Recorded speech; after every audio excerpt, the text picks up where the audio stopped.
welcome to the long night. This will quiet your mind in a way nothing else has. What you are about to hear has helped many people find rest, the kind of rest thinking cannot give. And it works differently than most things you have tried. It does not ask you to fight your mind. It does not demand perfect focus, perfect posture, or perfect discipline. It simply gives your mind something true to rest on. Tonight, you will hear 12 ancient Buddhist stories, 12 doorways that all open to the same quiet place. These stories do something gentle. They remind your mind how to stop exhausting itself. You will hear about a monk who found awakening through sweeping, not because he was clever, but because he was simple. You will hear about a centipede who walked perfectly until it started thinking about walking. You will hear about a woman who lost everything in one day and found freedom in the ruins. You will hear about a teacher who answered the deepest question with complete silence. And those are only the first glimpses. You will also meet a king who is insulted and humiliated, yet refuses to be conquered inside. You will sit with a bell ringer who does one simple task so completely that the world becomes quiet around him. And you will follow a seeker who travels far and wide only to realize when he sees his own face reflected in a stream that what he has been searching for is the one doing the searching. These stories do what many instructions cannot do. Because when the mind is tired, it does not want another project.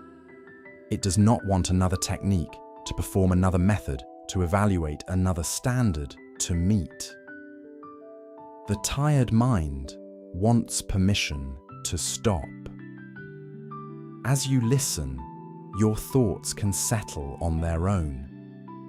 Not because you force them, but because effort is often what keeps the mind awake. These stories reach you underneath the arguing mind, underneath the planning mind, underneath the part of you that tries to fix every feeling. This works even if you have never meditated, even if your mind never stops, even if every relaxation method has failed you. Maybe you have tried breathing methods, calming music, guided meditations, bedtime routines, and still the mind keeps running. The moment the lights go out, it begins its familiar work. It replays conversations, judges your day, predicts tomorrow, lists what could go wrong, scans for danger. It can feel endless, and it can feel personal, like the noise is you. But the Buddha saw this clearly. The mind moves fast.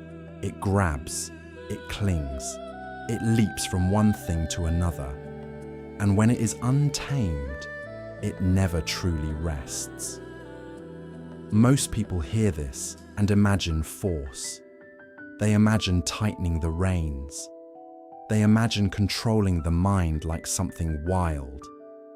But there is another way, not by wrestling the mind to the ground, but by no longer feeding it with urgency, by giving it something simple, something direct, something human, until the part of you that is always reaching begins to loosen its grip. That is what stories can do. Stories bypass the mind that analyzes everything. They slip past the mind that turns life into a problem to solve. And they touch the deeper mind that recognizes truth without needing to explain it.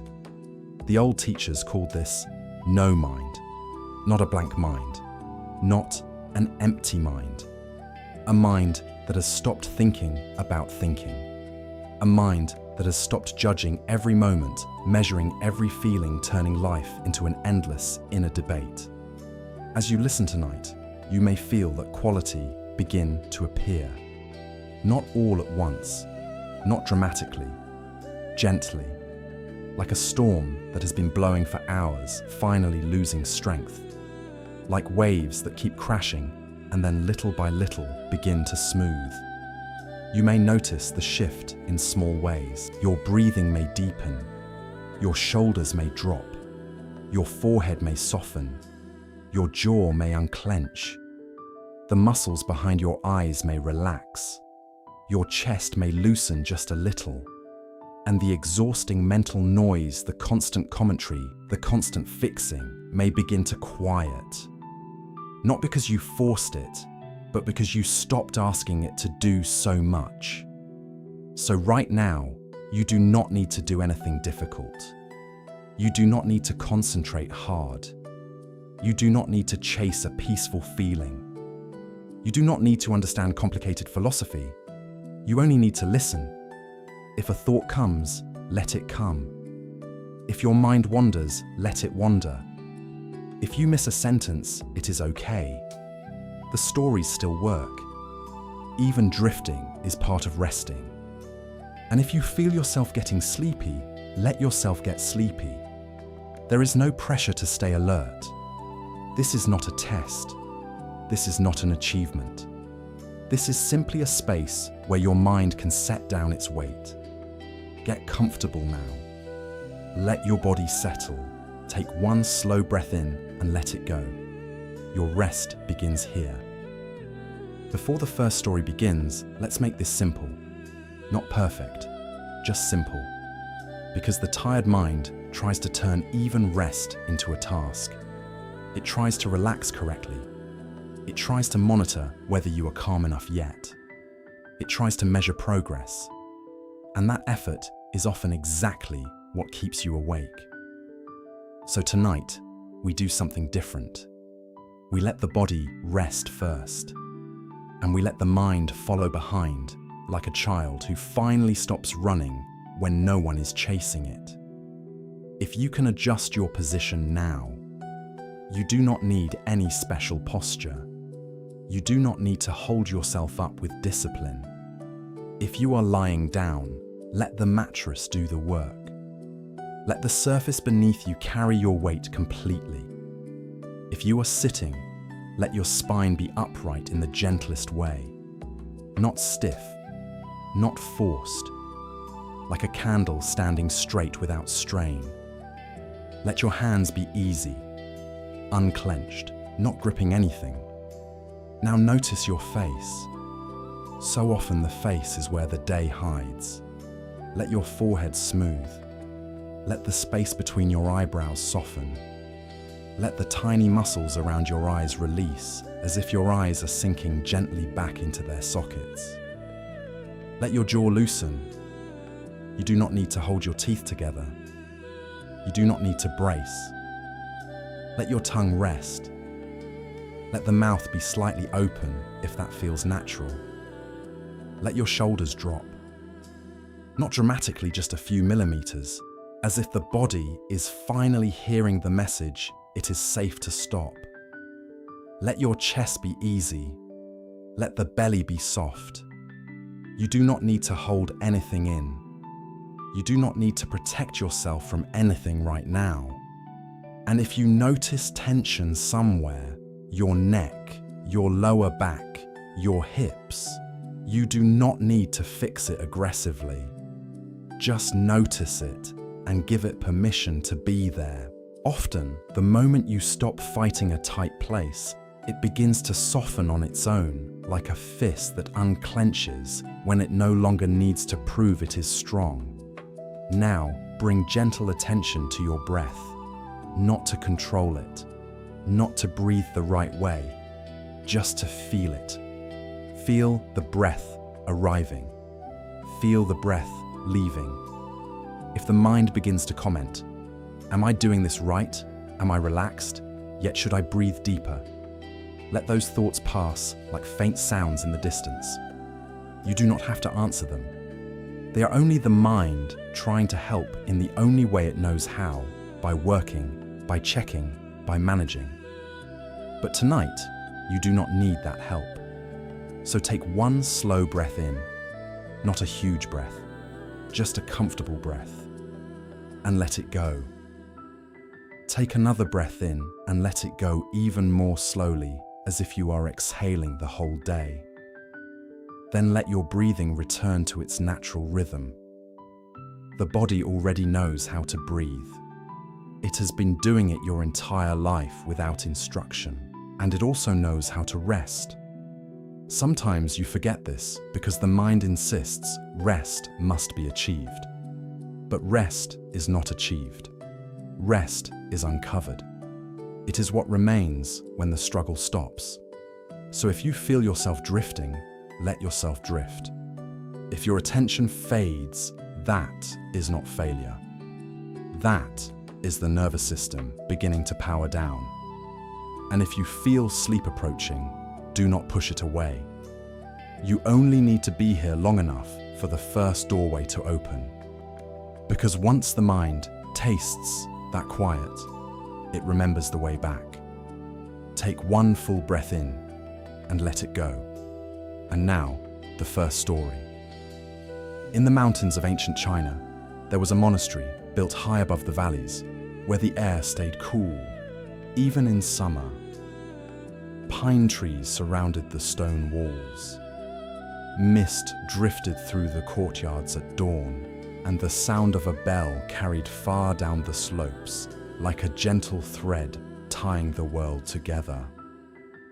This monastery was known for study. Scholars traveled long roads to reach it. Young monks arrived with bright eyes and sharp minds, hungry for teachings that promised freedom. In the lecture hall, the elders spoke of emptiness, of non-attachment of the mind that clings and the mind that releases. They spoke of sutras and commentaries of subtle meanings that seemed to live between the words. Here, intelligence was respected. Quick understanding was praised. A monk who could answer cleanly and speak with precision often gained quiet admiration. The students debated late into the night, voices, low candles flickering, each one trying to slice closer to truth. Among them lived a young monk named Lin. Lin was not lazy. He was not careless. He arrived early, sat straight, and listened as if the teachings were water and he was thirsty. He bowed to the elders with sincerity. He helped in the kitchen without complaint. He carried buckets, scrubbed bowls, and cleaned floors until the stone shone. But when the lessons began, something in him did not click. The master would explain a passage. The other monks would nod as if a hidden door had opened. They asked questions that were clear and sharp, like stones placed carefully in a line. They answered with words that sounded elegant, confident, correct. Lin sat near the back brow, tight eyes searching. He strained to catch the meaning, to hold it in his mind long enough for it to settle. Yet the meaning slid away again and again, like water through fingers. At first, he assumed he only needed more effort, so he stayed after the lectures. He copied verses by lamplight. He repeated lines under his breath, walking slowly along the corridor, lips moving in silence. He memorized what he could, then tested himself, then tried again. He asked for help politely, hoping someone could explain the teaching in a simpler way. But the more he tried to force understanding, the more frustrated he became. Not outwardly. Lin did not argue. He did not throw blame. He only grew quiet inside and heavy.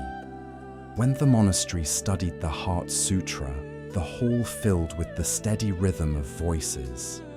The words rolled off the tongues of the students as if they had always lived there. Lin's voice followed, but it faltered. He lost his place. He swapped lines. Sometimes he forgot what came next, even though he had repeated it dozens of times the night before. He would bow his head ashamed and begin again. The younger monks were not cruel to his face. They did not openly insult him. Yet in the corners of the courtyard, where conversations became soft and private, a nickname began to circulate. simple Lin. Sometimes it was said with pity, sometimes with impatience. Because in a place devoted to understanding Lin's confusion felt like an embarrassment. Some believed he was wasting the monastery's time. Some thought he did not belong here at all. Lin heard the whispers, of course. It is hard not to. Even when people are quiet, shame has a way of hearing everything. Yet he stayed. He kept showing up. He sat down each day, hands resting on his knees, eyes lowered, and listened as if his life depended on it. His devotion never became loud, never became performative. It remained simple and steady. From the high seat at the front of the hall, the abbot watched. His name was Master Shen. He was old enough to see beneath surfaces. He had guided students for decades. He had watched clever monks become arrogant and quiet monks become luminous. He had seen minds that understood words and minds that understood life. He noticed what others missed. Lin did not pretend. Lin did not posture. Lin did not try to impress anyone with cleverness he did not have. He only tried to be sincere. And sincerity, Master Shen knew, was not small. One day, after a teaching in which Lin had once again failed to follow even a simple explanation, a few senior monks approached the abbot with careful concern. "Master," they said, "Lin is kind and hard-working, but he cannot understand the Dharma. Perhaps this path is not meant for him. Perhaps it would be compassionate to send him home." Master Shen listened. He did not react quickly. He did not dismiss them. He simply absorbed their words and then let a silence settle, as if he were waiting for something deeper to speak. Later that morning, when the hall had emptied and the courtyard had grown quiet, Master Shen called Lin to meet him. Lin approached with his head bowed. His steps were small. He felt the familiar fear rise in his chest. The fear of being told he had failed. The fear of being asked to leave. The fear of returning to the world with nothing carrying the weight of not being enough. Master Shen looked at him calm and unreadable. "Lin," he said gently, "I will give you a different practice." Lin's heart lifted, just slightly. It was not excitement exactly. It was relief, like a person who has been holding their breath and is finally allowed to exhale. Master Shen continued, "From tomorrow morning you will sweep the courtyard." Lin blinked. Sweep the courtyard. It sounded too simple, almost like a punishment, almost like an assignment given to someone who could not handle real study. But Master Shen's eyes remained soft, not harsh. Every morning at dawn, the abbot said before the bell, "You will sweep the stones clean, sweep the leaves, sweep the dust, sweep until the courtyard is clear. Then you may return the broom and begin the day." Lin bowed deeply. He did not argue. He did not ask why. He accepted the instruction the way a thirsty person accepts water. That night, Lin slept with a strange mixture of feelings. Part of him felt ashamed, imagining the others would laugh. Part of him felt grateful, because at least this was something he could do. And beneath both shame and gratitude was something quieter, a small trust. The next morning, the sky was still dark when Lin stepped into the courtyard. The stones were cold. The air held the scent of pine and damp earth. A faint mist hovered low, and the world felt hushed as if it had not fully awakened. A broom leaned against the wall. Lin picked it up. He began to sweep. At first, his mind stayed busy. It replayed the teachings he could not understand, as if repetition might finally crack them open. It worried about what the others thought. It tried to guess the abbot's intention. It asked again and again what this practice was supposed to achieve. But the courtyard did not answer. The courtyard did not argue. There was only the sound of bristles moving over stone, the soft scrape steady and plain, the small swirl of dust rising, then settling. Lin swept a patch of leaves into a pile. He pushed the dust toward the edge. He moved slowly, not because he was lazy, but because the morning itself seemed to invite slowness. One stroke, then another, and another. When the first light appeared between the trees, Lin was still sweeping. His hands were warm from the movement. His breath had found a quiet rhythm. And for brief moments when he forgot to think about his thinking, something inside him softened. Not a revelation. Not yet. Just a small release. When the bell finally rang, Lin set the broom back where he found it. He bowed, as if bowing to the practice itself, then walked to the hall to join the others. And the next morning, he swept again and again. Days became weeks. Weeks became months. And each time Lin asked, "What should I do next?" the answer remained the same. Sweep the courtyard. The other monks advanced in study.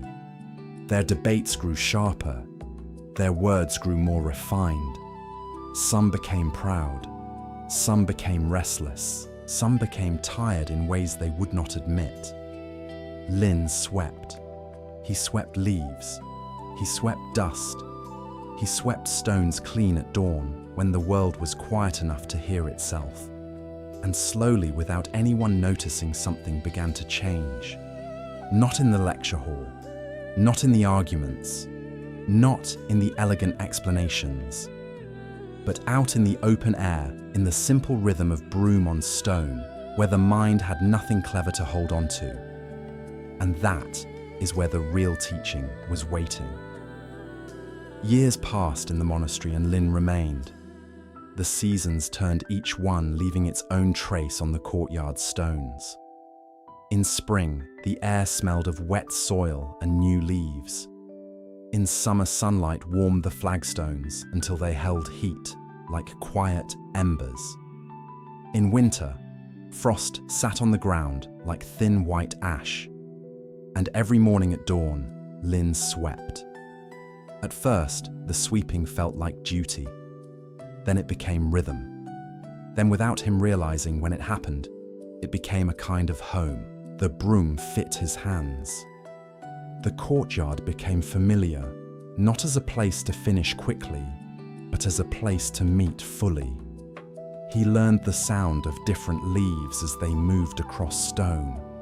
He learned how the wind gathered dust in certain corners. He learned where the shadow stayed longest, and where morning light arrived first. And something else changed as well. Lin's mind did not become brilliant. He did not suddenly understand complex lectures. He did not begin speaking in elegant phrases. But his mind became quieter. Not forced quiet. Not pushed down. Quiet in the way a lake becomes still when the wind fades. One autumn morning, the leaves fell heavier than usual. They drifted down in slow, soft spirals. Some landed on the roof tiles. Some caught on the temple steps. Many scattered across the courtyard stones like golden paper laid out by the wind. Lin stepped out before the bell as always. He picked up the broom. His breath rose in pale mist. He began to sweep. He did not hurry. He did not delay. He moved with the same patient steadiness that had carried him through so many mornings. The broom brushed the stone. Leaves gathered. Dust lifted, then settled. The sound was plain and continuous like gentle rain. As he worked, Lin noticed there was less commentary inside him. His mind no longer rehearsed the teachings he could not grasp. It no longer searched for a way to prove he belonged.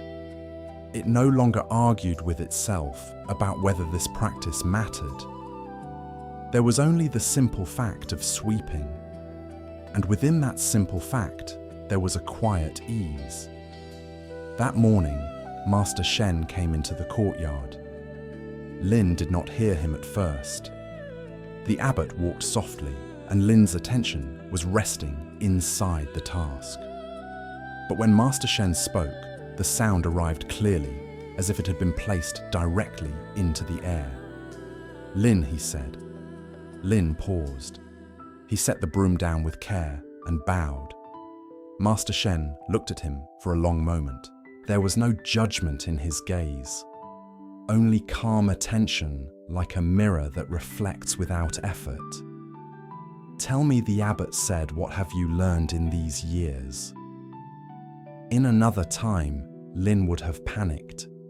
He would have searched for words he did not have. He would have tried to build an answer from borrowed phrases, hoping it would sound correct. But the search did not begin. Or rather, it began and then stopped, as if it saw there was nothing to chase. Lin simply said, "I have learned to sweep." The words were plain, almost childlike, and yet they carried no shame. Lin was not defending himself. He was not performing humility. He was speaking from what was true. Master Shen nodded once. "Show me," he said. Lin lifted the broom again. He did not try to impress. He did not sweep with extra force. He did not add anything. He simply swept the way he always did. One stroke, then another, gathering the leaves into a quiet order. The bristles moved over stone.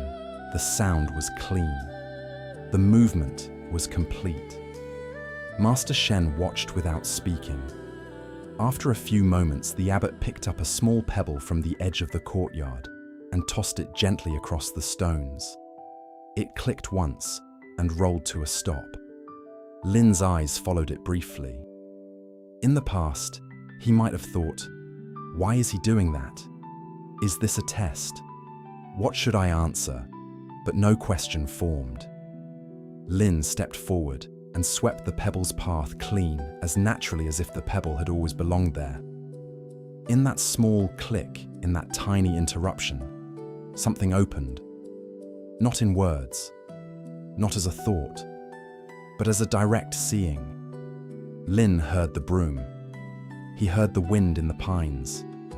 He heard a distant bell far down the slope. He heard his own breathing steady and unforced. And he realized that everything was arriving by itself. Everything was complete without him needing to add anything to it. For a moment, the feeling of "I am doing this" grew faint, not erased, not destroyed, just softened like a voice moving farther away.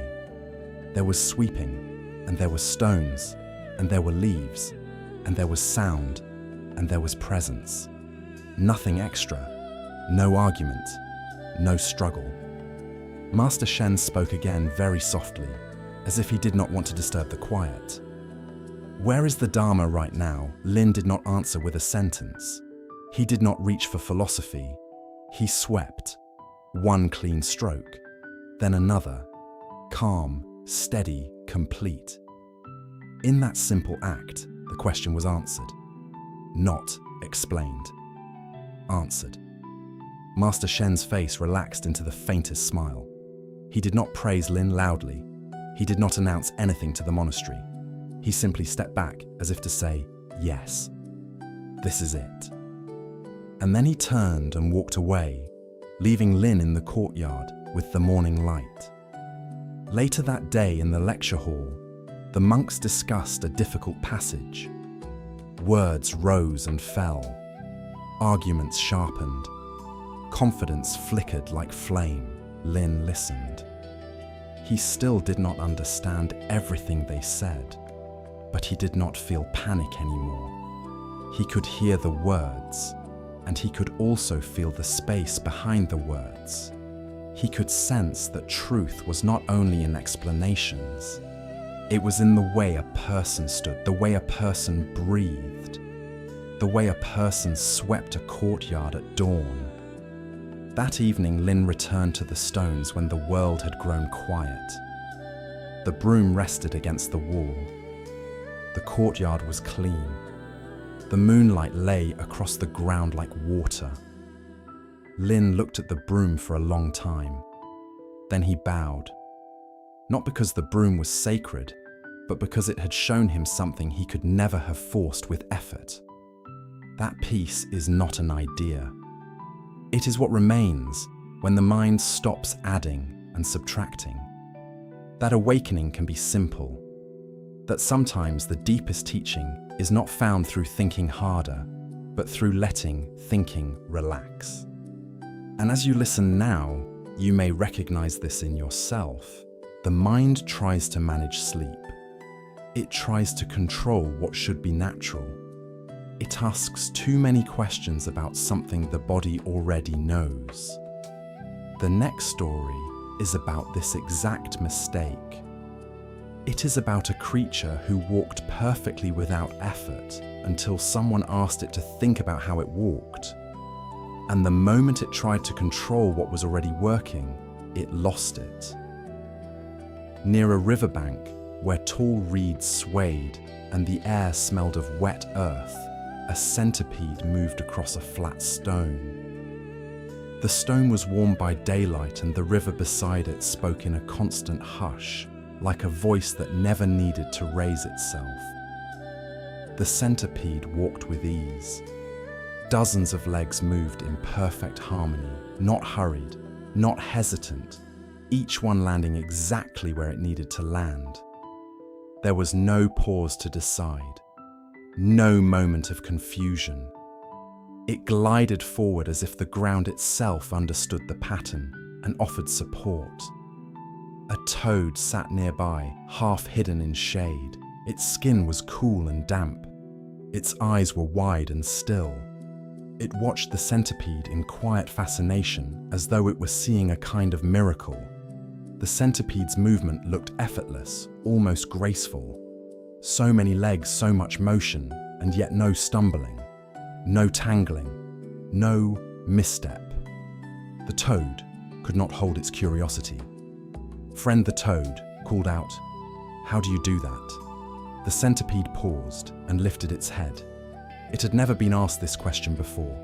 It blinked, as if surprised that anyone would even wonder. "What do you mean?" the centipede asked. The toad shifted forward, eager.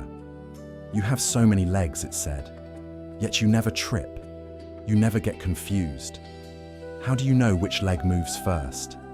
How do you choose?" The centipede gave a small laugh. It was not mocking. It was simply amused. "I don't choose," it said. "I just walk." And at first, that answer felt complete. The centipede turned slightly ready to continue, but the toad's question lingered in the air like a seed that had been dropped into the mind. Which leg moves first? How does it begin? How does it continue without mistake? The centipede started walking again, but now something subtle had changed. The movement was still smooth, yet the mind had begun to turn inward, as if it were trying to observe itself from the outside. The centipede tried to notice the order. It tried to catch the first step. It tried to feel which leg started the whole sequence. But the moment it tried to watch the process became unclear. It lifted one leg, then hesitated. It lifted another, then stopped again. A small confusion passed through its body like a ripple across water. The centipede attempted to correct it, to manage it, to take control. It began to count. 1, 2, 3, 4. But the legs were too many. The pattern was too fast. And the more it tried to track it, the more the natural flow broke apart into separate pieces. Front left, back right, middle, side. It tried to locate a center, a commander decision maker that could direct the whole movement, but there was none. the centipede's mind began to race, trying to manage what had never needed management. The simple act of walking started to feel like a puzzle with too many parts. And then the first stumble came. A leg landed slightly wrong. Another leg collided with it. The body jerked. The centipede froze, startled. It tried again, and the attempt only made the confusion worse. The legs, which had always been faithful, now felt like strangers. The centipede lurched forward, twisted, and suddenly slipped off the warm stone into the soft mud below. It landed awkwardly. Mud splashed. The centipede lay still, breathless and embarrassed, its many legs splayed in a tangled mess. For the first time in its life, it did not know how to walk. The toad hopped closer, eyes wide with shock, then guilt. "Are you all right?" the toad asked. The centipede tried to move. It tried to stand. But the moment it tried, the mind jumped back in, counting again, analyzing again, questioning again. Each attempt felt worse. Each effort tightened the knot. And finally, the centipede stopped trying.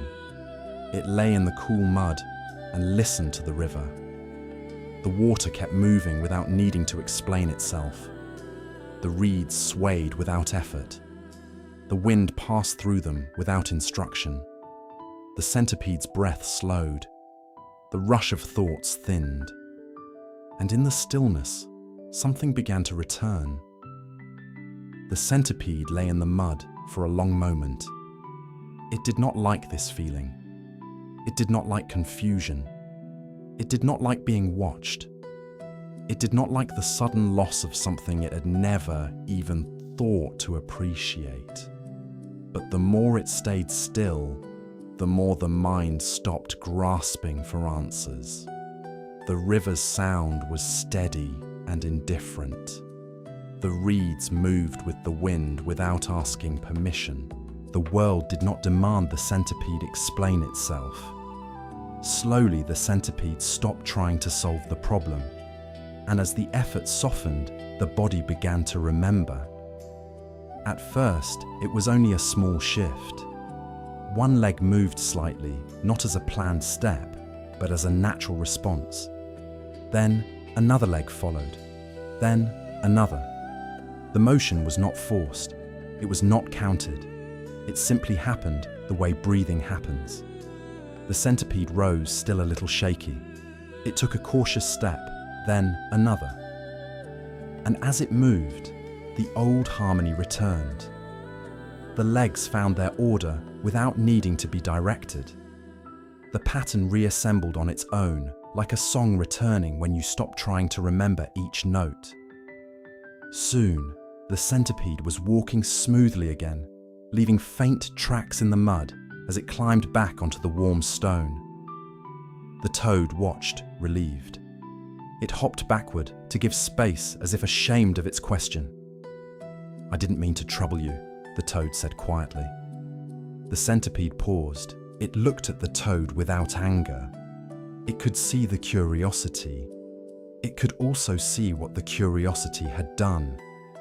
"It wasn't your intention," the centipede said. "But the question turned my attention the wrong way. I tried to control what was already working." The toad lowered its head. "So the secret is not thinking," it asked. The centipede considered this. Then it answered carefully, as if it wanted the toad to hear what mattered most. "Not that you must never think," it said. "Only that you do not need thought for everything. Some things are already whole. Some things already know how to move." The centipede took a few steps, letting the truth of its own words settle. Then it continued on, disappearing into the reeds, where the river's sound became softer, more distant. The toad remained by the stone, watching the water. And if you listen closely, you can hear the teaching inside this story. So much of your life is like the centipede's walking. It happens naturally when it is allowed to happen. Your breathing knows how to breathe. Your heart knows how to beat. Your body knows how to settle when it is safe.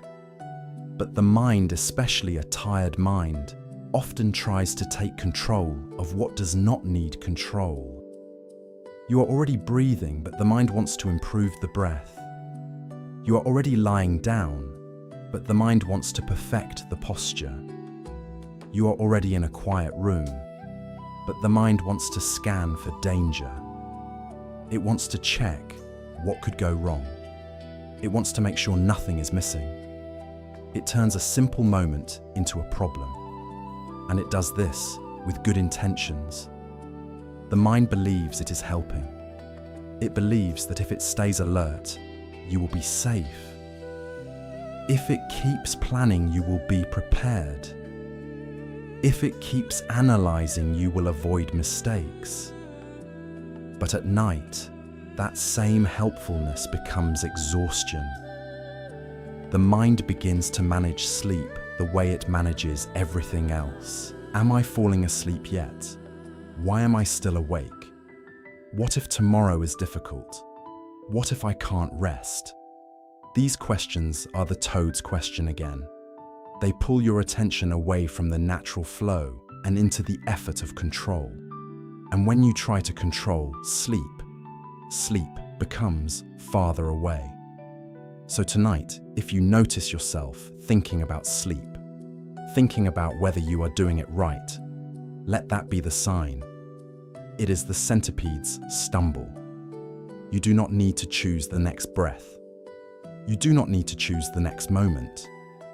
Let the body do what it already knows how to do. Let the mind stop managing what does not need management. And as that effort softens, you may begin to sense something else. A quiet that is not created. A stillness that is already here.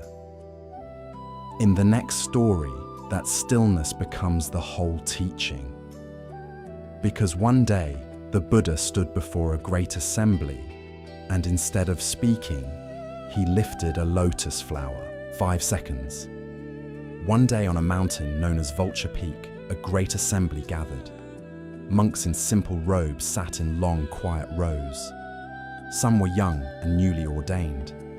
Some were elders with faces lined by years of practice. Lay followers stood behind them, hands, folded eyes, attentive. The air was clear.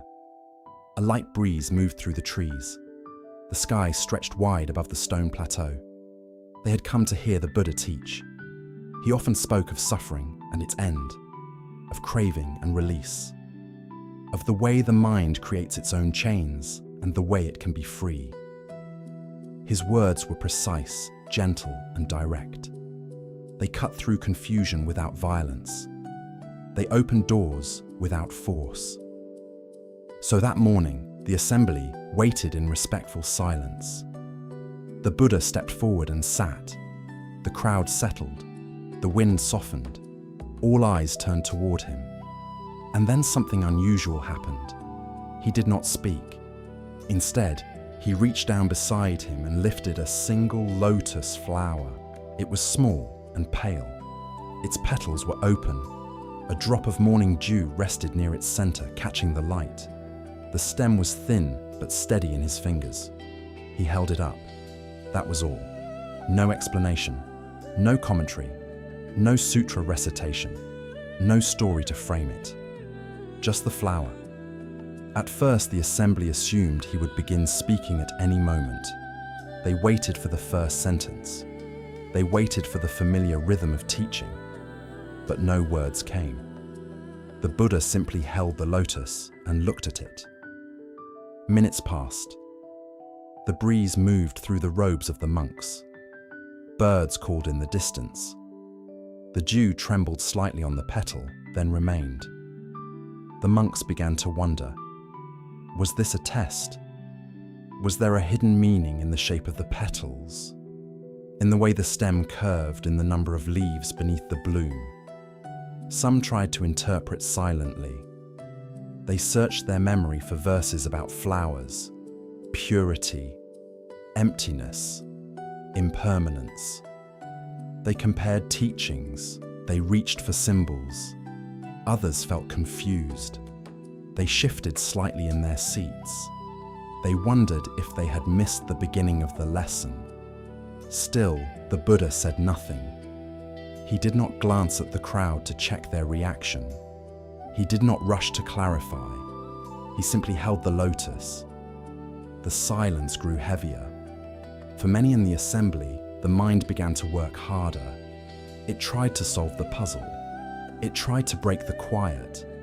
It tried to find something to hold on to. Why is he not speaking? What are we supposed to understand?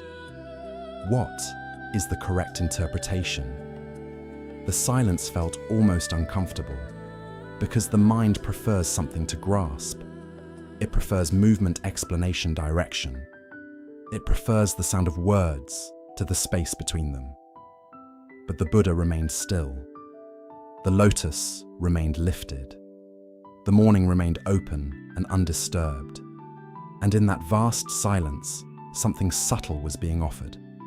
Not a concept, not an argument, not a theory, but a direct experience. The flower was simply a flower. The light was simply light. The air was simply air. No label needed. No analysis required. The teaching was already present before a single word could shape it. Yet most of the assembly continued searching inside their thoughts, missing what was in front of their eyes. All except one. Among the many monks sat a disciple named Kashin. He had listened to countless teachings. He had memorized many words. But he had also learned to rest when words stopped. As he looked at the lotus, he did not rush to interpret it. He did not build a theory around it. He did not try to impress anyone with insight. He simply saw it.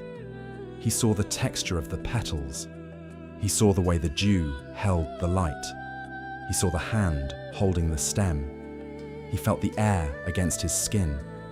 He felt his own breath move in and out. And in that direct seeing, without adding anything to it, something opened. A quiet recognition, not of an idea, but of reality exactly as it was. Kashin's face softened. Then slowly he smiled. It was not a wide smile, not dramatic, not performed for others. It was a small, natural smile, the kind that appears when something simple becomes clear. The Buddha saw it, and for the first time that morning he spoke. "I possess the true Dharma I," he said calmly. "The wondrous mind of nirvana, the subtle teaching beyond words and letters. I now entrust it to Kashin." The assembly was stunned. Beyond words, beyond letters. They had spent years studying words and letters. What could possibly be beyond them? But the teaching had already happened. It had happened in silence. It had happened before thought could shape it, and only one had seen it directly. The lotus still rested in the Buddha's hand. The mountain remained quiet, and the wind continued to move through the trees without needing explanation. In the next part, we will look more closely at what that silence meant, not as a theory, not as a philosophy, but as something you can feel even now as you lie here listening. After the Buddha spoke, the lotus was no longer just a flower in the eyes of the assembly. It became a question. It became a mystery. It became a mirror that reflected the habits of the mind. Some monks felt frustration. They had come for a teaching they could write down, repeat, and analyze. They wanted a clear doctrine, a neat explanation, something they could carry back to their cells like a lamp. Instead, they received silence. And the mind does not like silence because silence gives it nothing to hold. Other monks felt embarrassed.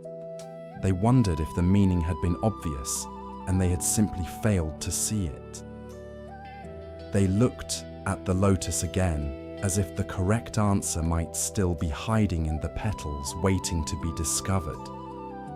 But Cashin did not look proud. He did not celebrate. He did not act as though he had achieved something. His smile faded back into calm, because what he recognized was not an achievement at all. It was a return to what is present before thought arrives. The Buddha's silence was not empty. It was full. It was pointing to the simplest truth. Reality is already here, and it does not require your commentary to be complete. The mind believes it must add something, label something, interpret something in order to understand. But in that moment on the mountain, the Buddha was showing that the deepest knowing is not built from words. It is direct. It is immediate. It is the mind that sees without grasping. This is why the old teachers later called it a transmission outside the scriptures. Not because scriptures are useless, but because words are always a finger pointing. They are never the moon. They can guide you toward truth, but they cannot replace seeing it for yourself. The lotus was the moon. The silence was the moon. The breeze, the light, the open sky, the simple fact of being alive in that moment. This was the teaching. When Cashin smiled, he was not saying, "I understand your message." He was saying without words, "I see it. I am here. I am not adding anything." And in that recognition, the mind naturally becomes quiet. Because the mind becomes quiet when it no longer needs to chase meaning. So tonight, as you listen, you do not need to chase meaning either. If you notice your mind trying to interpret these stories, let it soften. If you notice yourself thinking, "What does this mean for me? What is the lesson? Am I doing this right?" Let that be like a small bell, not a warning, just a reminder. You can come back to the lotus.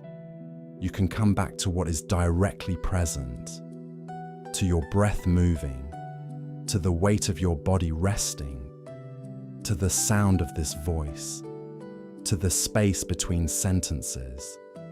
Because peace is often found there in the space. The mind is always trying to fill space. It fills silence with thought.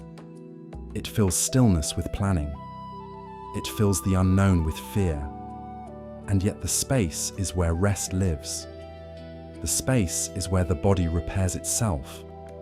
The space is where sleep arrives. So you can let the space be wide tonight. You do not need to follow every sentence perfectly. You do not need to remember everything. You do not need to stay alert like a student in a classroom. You can listen the way the earth listens to rain, quietly, simply, without effort. And if sleep comes, let it come. Because sleep is not something you do. It is something you allow. The Buddha held up the lotus and said nothing. In that quiet, the mind that was willing to stop searching discovered what it had been missing. It discovered that truth does not always announce itself. Sometimes it is so close, so plain, that the mind overlooks it. And the same is true for peace. Peace is not always loud.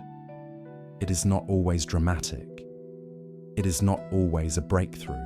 Sometimes it is simply the moment you stop pushing. Sometimes it is the moment you stop demanding. Sometimes it is the moment you stop trying to become different. A lotus in a hand, a breath in a chest, a soft voice in the dark. That is enough. Now the next story moves from seeing directly to sensing directly. It is about a monk who could not see at all and yet learned to awaken through what was already available to him. Through sound, through touch, through presence. And as we enter that story, you can allow your own senses to soften. You can let the mind rest a little deeper. because the teaching is not something you must chase. It is something you can receive. And so, with the image of the lotus still lingering in the mind, like a soft light, we move to another doorway, one that opens not through sight, but through what remains when sight is gone. In a small village at the base of distant hills, a boy was born who could not see. His name was Ren. From his first days, the world arrived to him in different ways. There were no colors, no shapes, no horizon lines. Instead, there were sounds that carried distance. There were textures that carried truth. There were scents that announced the seasons before anyone spoke. As a child, Ren learned the village by listening. He could tell when a person was approaching by the rhythm of footsteps. He could tell who it was by the way those footsteps hesitated or hurried or dragged slightly in the dust. He could hear the difference between a friend's laugh and a stranger's silence. He could hear when rain was coming, not only by thunder, but by the way the wind changed its tone. He learned the world through touch as well. The rough bark of trees, the cool smoothness of river stones, the warmth of sunlight on his face, which he could feel even if he could not see it. When his mother placed a bowl in his hands, he knew whether it was full by its weight and whether it was hot by the faint heat rising from the clay. Ren's parents loved him, but they worried. They worried about his safety. They worried about his future. In a world that depended on eyes, they wondered how he would live. Some neighbors spoke kindly. Others spoke with pity. A few spoke as if blindness meant weakness of the whole person. Ren heard more than people realized. And as he grew, he developed something else. A quiet sensitivity. He noticed how people's voices changed when they were afraid. He noticed how the body stiffened when it was lying. He noticed how the air in a room felt different when anger was present. It was as if the absence of sight sharpened every other sense, not only outwardly, but inwardly. Still, Ren carried a weight. Not only the weight of being different, but the weight of wondering if he was missing something essential. Sometimes late at night, he would sit outside and listen to the insects, the distant dogs, the soft movement of leaves, and he would imagine what the stars looked like. He would imagine what mountains looked like. He would imagine faces, and the imagining would make him ache. One day, a traveling monk passed through the village. The monk's robes were worn. His bowl was simple. His steps were unhurried. He spoke to villagers with a calm that made their voices soften, as if his presence invited them to be quieter than usual. Ren heard him speaking near the well. The monk's voice was clear, steady, and strangely comforting. It did not rush. It did not press. It sounded like someone who had nothing to prove. Ren approached and bowed, as he had been taught to bow to holy men. "Venerable sir," he asked, "where do you come from?" The monk answered, "From a monastery in the hills." Ren's heart lifted at the word monastery. He had heard stories about monks who found peace, monks who trained the mind monks who learned to see reality clearly. "What do you do there?" Ren asked. "We practice," the monk said simply. "We train to be free." That word free landed in Ren like a bell. Ren swallowed and asked quietly, "Can someone like me practice too?" The monk did not hesitate. "Yes," he said, "especially someone like you." Those words surprised Ren. He expected sympathy, perhaps. He expected careful encouragement. Instead, he heard something more solid, a certainty. The monk continued. Many people who can see are blind. They spend their lives staring at appearances. They chase what looks good. They fear what looks bad. They confuse the surface for the truth. But you have already been living closer to what is real. Ren felt his throat tighten. He did not know why, but something in him recognized the truth in that. That night, Ren spoke to his parents. He told them he wanted to go to the monastery. His mother cried quietly, afraid to let him go into a world she could not protect him from. His father worried about the road, about the cliffs, about the sharp stones underfoot. But Ren's decision was steady. For once, he was not imagining something he could not have. He was moving towards something he could feel. A few days later, with a walking staff in his hand and a small bundle of belongings on his back, Ren left the village with the traveling monk. The road was uneven. The air grew cooler as they climbed. Ren listened closely. He counted steps when the path became steep. He used the staff to test the ground. He felt the wind shift when they crossed open areas.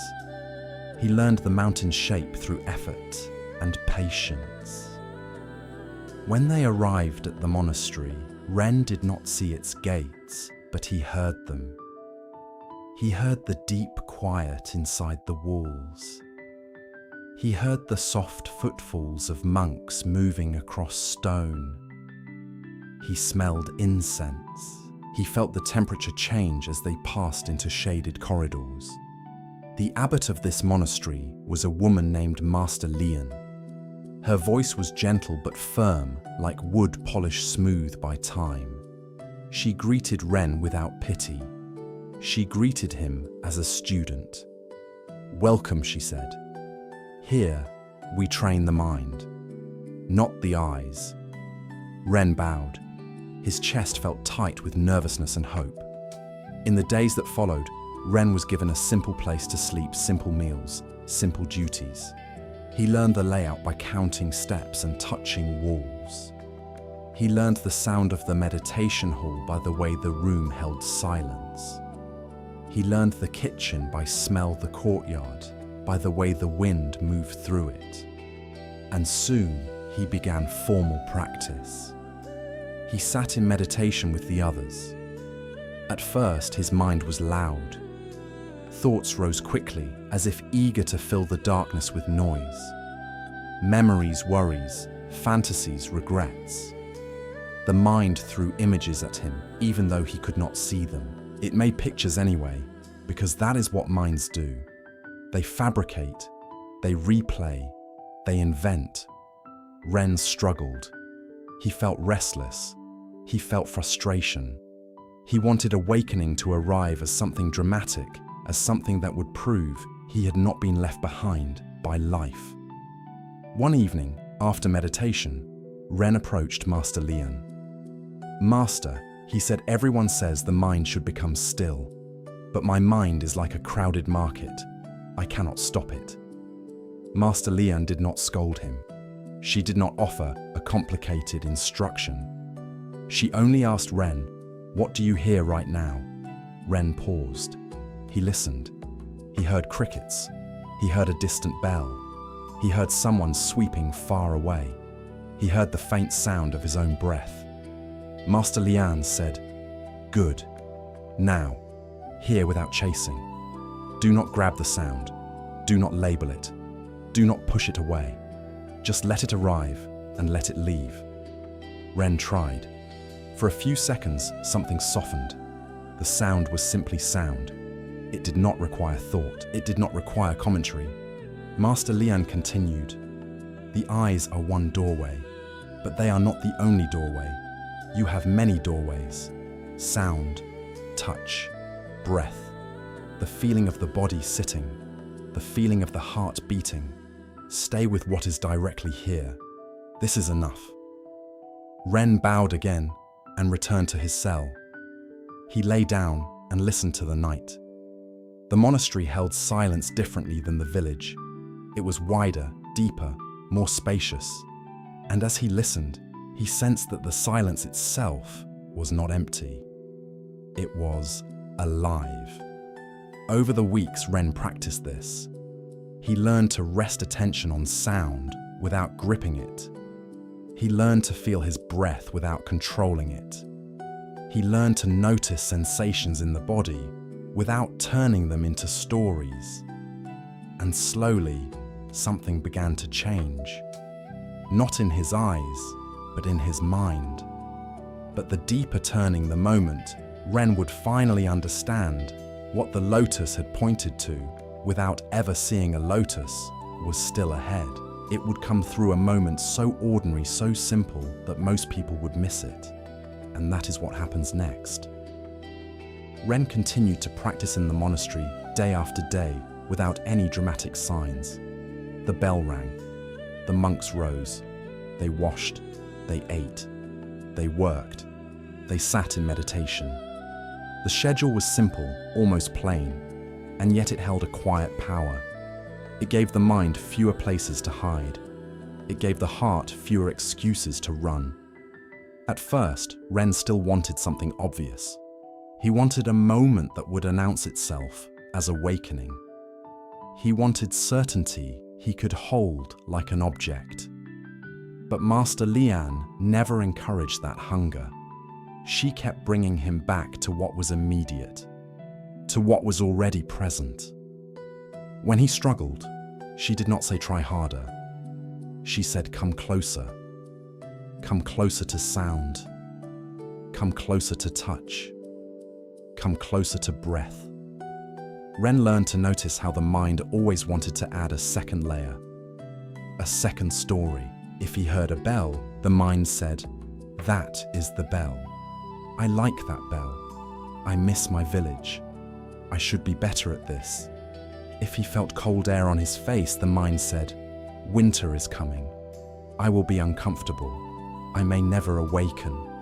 If he heard two monks whispering, the mind said, "They are talking about me." And yet when he stayed with the raw experience sound, as sound sensation, as sensation, the extra layer thinned. The world became simpler, and in that simplicity, there was a quiet sweetness. One morning, Master Lian assigned Ren a small duty. It was not a grand responsibility. It was ordinary. He was to carry water from the well to the kitchen using a wooden yoke and 2 buckets. At first, Ren felt nervous. Water was heavy. The path was uneven. The buckets would swing. He worried he would spill or fall or embarrass himself. But he said nothing. He bowed and accepted the task. He found the yoke by touch. He felt the worn grain of the wood where many hands had carried it before. He lifted it carefully and rested it across his shoulders. He carried the empty buckets to the well by counting steps, tapping the ground with his staff. At the well, he listened to the echo of the open space. He heard the rope creak as he lowered the bucket. He heard the splash when it touched water. He pulled it up, hand over hand, feeling the weight increase. He poured the water into the buckets, listening to the sound change as they filled. Then, he began the walk back. At first, he tried to control everything at once. He tried to predict each uneven stone. He tried to compensate for the sway of the water. His shoulders tightened. His jaw clenched. His breath became shallow. The mind ran ahead, calculating, correcting, worrying. And because he was so tense, the bucket swung more. Water sloshed. A little spilled onto his feet. He flinched, and the flinch made the spill worse. Ren stopped. He stood still on the path, water dripping softly into the dirt. A familiar frustration rose in him. A familiar thought, I cannot even do this. He took one breath, then another, and then he remembered Master Lian's voice. Hear without chasing, feel without gripping. So instead of fighting the moment, he came closer. He felt the weight of the yoke on his shoulders. He felt the pull of the buckets at each side. He felt the subtle sway of water inside them. He heard the small slosh as it moved. He felt his feet on the ground. Ren softened his grip on control, not by becoming careless, but by becoming present. He let the breath deepen on its own. He let the shoulders relax just enough. He let the body adjust naturally without the mind micromanaging every step. And something changed. The buckets still swayed, but he moved with them instead of against them. The water still sloshed, but he stopped treating it like an enemy. He began to feel the rhythm of the walk. Step, balance, step, balance. The body knew how to do this when it was allowed to do it. He continued toward the kitchen. As he walked, his mind grew quiet. Not forced quiet. Quiet because it was no longer needed. There was only the sensation of carrying, only the sound of water, only the air on his skin, only the ground beneath his feet. At a narrow point in the path, the wind rose suddenly. It pushed against the buckets. Water surged and nearly spilled again. In the past, Ren would have tightened with fear. He would have panicked and tried to correct too quickly. But this time, he did not. He simply adjusted, smoothly, naturally, as if the correction happened before thought. And in that instant, a clear understanding appeared, simple and bright. The world was already moving. Life was already flowing. The mind was not needed to control it. The mind only needed to stop interfering. Ren felt a sudden warmth in his chest, not emotional excitement, but a quiet release. It was as if a knot he had carried for years had loosened without struggle. He realized that even without sight, he had never been separated from reality. He had only been separated by the mind's extra layer, the mind's commentary, the mind's grasping. He reached the kitchen and set the buckets down. The monks there thanked him. Their voices were ordinary. Nothing in the room announced a spiritual event. But Ren stood in the doorway for a moment, still feeling the simplicity of what had happened. The mind was calm. The senses were open. And inside that openness was a deep, steady peace. That evening, Ren went to see Master Lian. He bowed and said quietly, "Master, I think I understand." Master Lian did not ask him to explain. She did not ask him to describe an experience. She only asked one question. "What is it you understand?" Ren paused. Then he answered with honesty. "I used to believe I was missing the world," he said. "But the world was always here. It was my mind that kept leaving it." Master Lian's voice softened. "Yes," she said. "Many people with sight still cannot see. They look, but they do not meet. They stare at appearances, but they miss reality. You have learned something precious." Ren lowered his head. The tears that rose were quiet. Not sadness, not joy. Something simpler, like gratitude without a story. Master Lian continued, "Do not cling to this clarity. Let it be like the sound of the bell. It comes, it goes, and you remain present. This is practice." Ren bowed again and returned to his cell. That night, he lay down and listened to the monastery's silence. It was wide, it was gentle, it was alive, and he could feel that silence not as emptiness, but as rest. As you listen now, you may recognize the same teaching. The mind thinks peace will arrive when everything is controlled, when everything is understood, when everything is explained. But peace often arrives the moment you stop interfering, the moment you stop chasing, the moment you rest in what is already here. And now we move to the next doorway. This next story is about sound as well, but in a different way. It is about a person who could recite sacred words perfectly when alone, yet stumbled the moment others listened. And the question that freed him was simple: who is the one hearing? So in the quiet, after Ren's realization, we follow the thread of attention a little deeper. Because even when the senses are open, the mind still has one habit that can keep it restless. It turns inward and watches itself. It evaluates itself. It tries to perform. And that habit becomes especially strong when we feel we are being observed. In a monastery not far from the mountains, there lived a young monk named Jin. Jin was diligent, respectful, and careful. He followed the schedule precisely. He bowed at the right times. He kept his robes tidy. He spoke politely. He wanted more than anything to practice well. Jin had one skill the others admired. He could recite the sutras with beautiful rhythm and clarity. His voice was steady and his memory was strong. When he chanted alone in the early morning, the words flowed as if they were a river. The cadence was smooth. The tone was calm. The syllables landed cleanly one after another, like beads placed gently on a string. In his small room with only a candle and the faint scent of incense, Jin's chanting felt effortless. His mind settled into the sound. His breath found a natural pace. And for a while the world became simple. But something strange happened whenever he was asked to chant in front of others. The abbot would call on him during evening ceremony.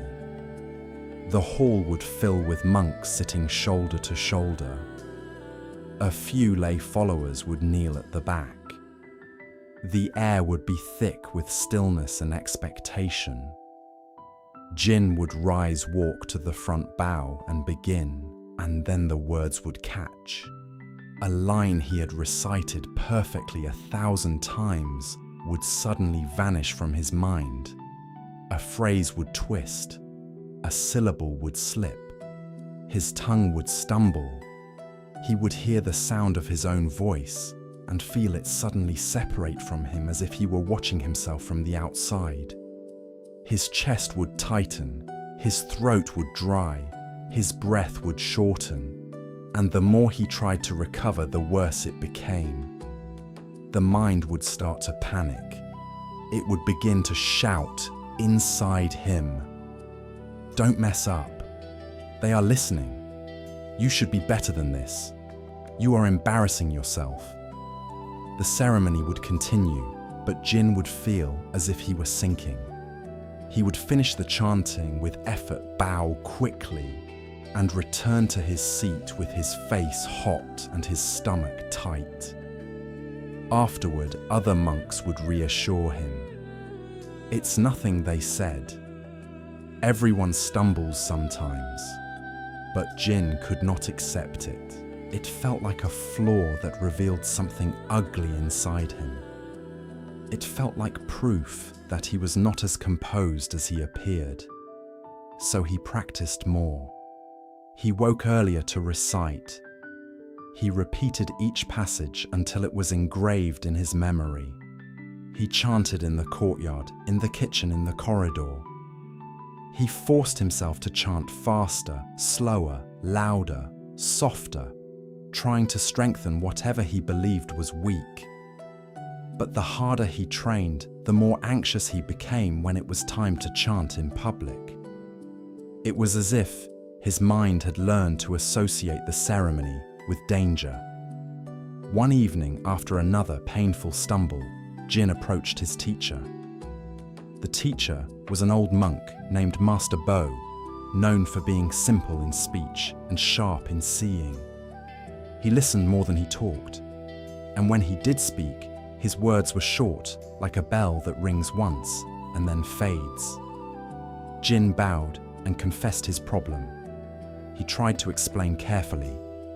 "Master," he said, "when I chant alone, the words are clear. But when I chant in front of others, I become nervous. My mind scatters. I forget lines I know by heart. I don't understand why." Master Bo looked at him quietly. Then he asked, "Can you chant for me now?" Jin felt his stomach tighten, but he nodded. "Yes, Master." "Not in the hall," Master Bo said. "Here, just you and me." They stood in a side corridor where the air was cool and the stone floor held the day's last chill. A lantern flickered nearby. The sounds of the monastery were distant, soft footsteps, a faint clink of bowls, the low murmur of monks preparing for night. Jin took a breath and began to chant. At first, the words came easily, as they always did when the pressure was low. His voice found its rhythm. The lines flowed. Then he remembered that Master Bo was listening. A small thought rose. He is judging me. It was subtle, almost invisible, but it changed everything. Jin's throat tightened slightly. The next line came out less smooth. He noticed the change, and the noticing sharpened his fear. His mind leaned forward, trying to control the sound. The words began to wobble. Jin stopped, frustrated. "See," he said, embarrassed. "Even now, I cannot keep it steady." Master Bo did not react. He did not reassure Jin. He did not say try again. Instead, he asked a question that seemed almost unrelated. "Jin," he said, "when you chant alone, who is listening?" Jin blinked. "No one," he answered. "Only me." Master Bo nodded slightly. "And when you chant in the hall, who is listening?" Jin answered quickly, because this part felt obvious. "The monks, the lay followers, everyone." Master Bo paused, letting the silence open. Then he asked gently, "And when you chant in front of me, who is listening?" Jin hesitated. "You are listening, Master." Master Bo's gaze remained calm. "Yes," he said. "And who else?" Jin felt confused. "Who else?" he repeated. "There is only you." Master Bo waited. Then, he asked the question again, a little softer, as if placing it directly into Jin's heart. "And who else is listening?" Jin stood still. The corridor felt suddenly wider. The lantern flame made a faint sound. His own breath sounded louder than before. Then he realized what Master Bo was pointing to. There was another listener, not in the corridor, inside him. A watcher that measured every sound. A judge that scored every syllable. A tense presence that stood behind his own voice, evaluating, correcting, fearing. When he chanted alone, that watcher was quiet. It did not feel needed. But when others listened, the watcher appeared suddenly alert, suddenly demanding. And it was not the monks who made him stumble. It was the watcher. Jin felt the truth of this land like a weight, and then strangely, like a relief.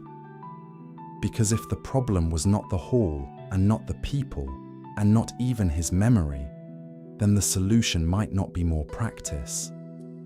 It might be something simpler. Master Bo spoke again quietly. "When you chant," he said, "you are not failing because others listen. You are failing because you listen to yourself." Jin's eyes lowered. His chest felt tight, but the tightness had changed. It was no longer panic. It was recognition. Master Bo said, "In the next part, I will show you how to let that watcher rest." Master Bo did not raise his voice. He did not correct Jin's posture or tell him to memorize more lines. He simply let the insight sit in the quiet corridor, like a cup of warm tea placed carefully on a table. Jin stood with his hands folded, feeling exposed in a strange way. Not exposed to the teacher, but exposed to himself. He could sense that inner watcher more clearly now. It was like a second person living behind his eyes, always leaning forward, always ready to judge. Master Bo spoke again. "When you chant, let the chanting chant," he said. "Do not stand behind it with a whip." Jin frowned slightly. The words sounded simple, yet he did not know how to do it. Master Bo seemed to read his confusion. "Chant one line," he said. "But first notice the watcher." Jin took a breath. He listened inwardly. The watcher was already there, alert and tense, waiting for him to perform.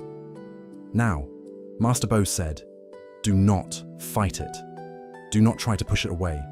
Just ask it one question." Jin swallowed. "What question?" Master Bo's voice was quiet. "Who is listening?" Jin paused. For a moment he didn't understand. Then he realized this was not the earlier question about the monks and the hall. This was closer. This was immediate. "Who is listening right now?" Jin looked inward. He could feel the watcher listening, measuring, checking. And he could also feel himself trying to answer the question with thought, which only created more tension. Master Bo said, "Do not answer with words. Just look. Just notice." Jin softened his breath. He let the question rest in him without forcing an answer. "Who is listening?" The watcher, which had felt solid, suddenly seemed less certain. It was like a hand that had been clenched for a long time, finally feeling its own tightness. Master Bo continued, "If you can hear my voice, hearing is already happening. You do not need a second listener to manage it. You do not need a judge." Jin's shoulders lowered slightly. He could feel how much effort he had been using not to chant, but to supervise the chanting. He had been trying to control the sound from outside the sound. Master Bo said, "Now chant one line, but do not step outside yourself to watch. Stay inside the sound." Jin nodded, still uncertain, and began. His voice formed the first words. For a moment, the watcher jumped up, eager to measure. But Jin remembered the question. "Who is listening?" He didn't answer. He simply stayed close to the sound, as if the sound were a warm lamp in the dark. The line finished. It had come out cleanly. Jin blinked, surprised. Master Bo said, "Again." Jin chanted another line. The watcher tried to tighten, but the question loosened it. "Who is listening?" The watcher suddenly observed became less commanding. It was still there, but it no longer felt like the owner of the voice. Jin continued. Line after line, his chanting grew smoother. Not because he was trying harder, but because he was trying less. He could feel the difference clearly. When he tried to control the voice, tightened. When he stayed with the sound, the voice flowed. Master Bo listened quietly, as if he were listening to water running over stone. When Jin finished, the corridor felt unusually still. Jin bowed. His eyes were damp, though he didn't feel sad. He felt something like relief, like putting down a heavy load he didn't realize he was carrying. Master Jin said, "So it wasn't the hall. It wasn't the people." Master Bo nodded. "The hall is only a hall," he said. "People are only people. Your suffering came from the extra one you brought into the room. The watcher." Jin's voice was small. "How do I keep it from returning?" Master Bo's answer was gentle. "It will return," he said. "The mind has habits. Do not make that a problem. Each time it returns, see it. Ask your question, who is listening? And then return to the sound itself. Not the idea of chanting. The sound, the breath, the feeling of the words moving through your chest." Jin bowed again deeply. That night in the main hall, the monks gathered for ceremony. Candles flickered. Incense curled upward in thin, pale threads. The room held a quiet expectation. Jin's name was called. He stood, walked forward, and bowed. For a moment, the old fear tried to rise. The watcher appeared, as it always did, ready to judge. But Jin did not fight it. He did not panic. He simply asked silently, "Who is listening?" The question opened space. The watcher scene clearly lost some of its power. Jin began to chant. He kept his attention close to the sound, close to the breath. He did not step outside himself to evaluate. He did not chase perfection. He simply stayed with what was happening. The words flowed, clear, steady, unforced. And in the middle of chanting, Jin realized something else. The monks were listening, yes, but they were not holding a whip. They were not waiting to punish him. Most of them were simply receiving the sound the way a quiet room receives rain. The danger had never been outside. The danger had been the mind turning itself into a courtroom. When the chanting ended, Jin bowed and returned to his seat. His heart felt calm, not triumphant, just calm. If you are listening tonight, you may recognize this watcher as well. It appears whenever you try to sleep. It listens to your breathing. It checks your body. It judges your progress. It asks, "Am I asleep yet? Why am I still awake? What if tomorrow goes badly?" And the more you listen to yourself in that tense way, the more awake you become. So you can borrow Jin's question gently, not as an effort, as a release. Who is listening? Let the question soften the watcher. Then return to what is simple. The sound of this voice, the feeling of your breath, the weight of your body resting, the space between thoughts. And as that watcher relaxes, you may feel sleep becoming easier, not because you forced it, but because you stopped monitoring it. Now we move to the next story. This next doorway is deeper and more tender. It is about loss. It is about a mother whose heart breaks so completely that her mind can no longer hide behind theories.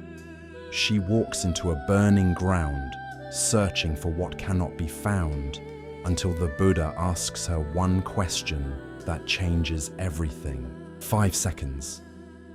And so, after the watcher has been seen and gently set down, we enter a story where the mind cannot hide behind control at all.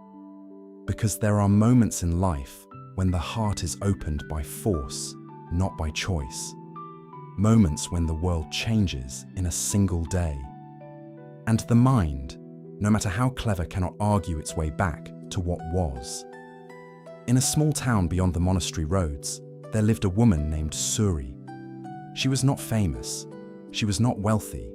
She lived a simple life, woven from ordinary days.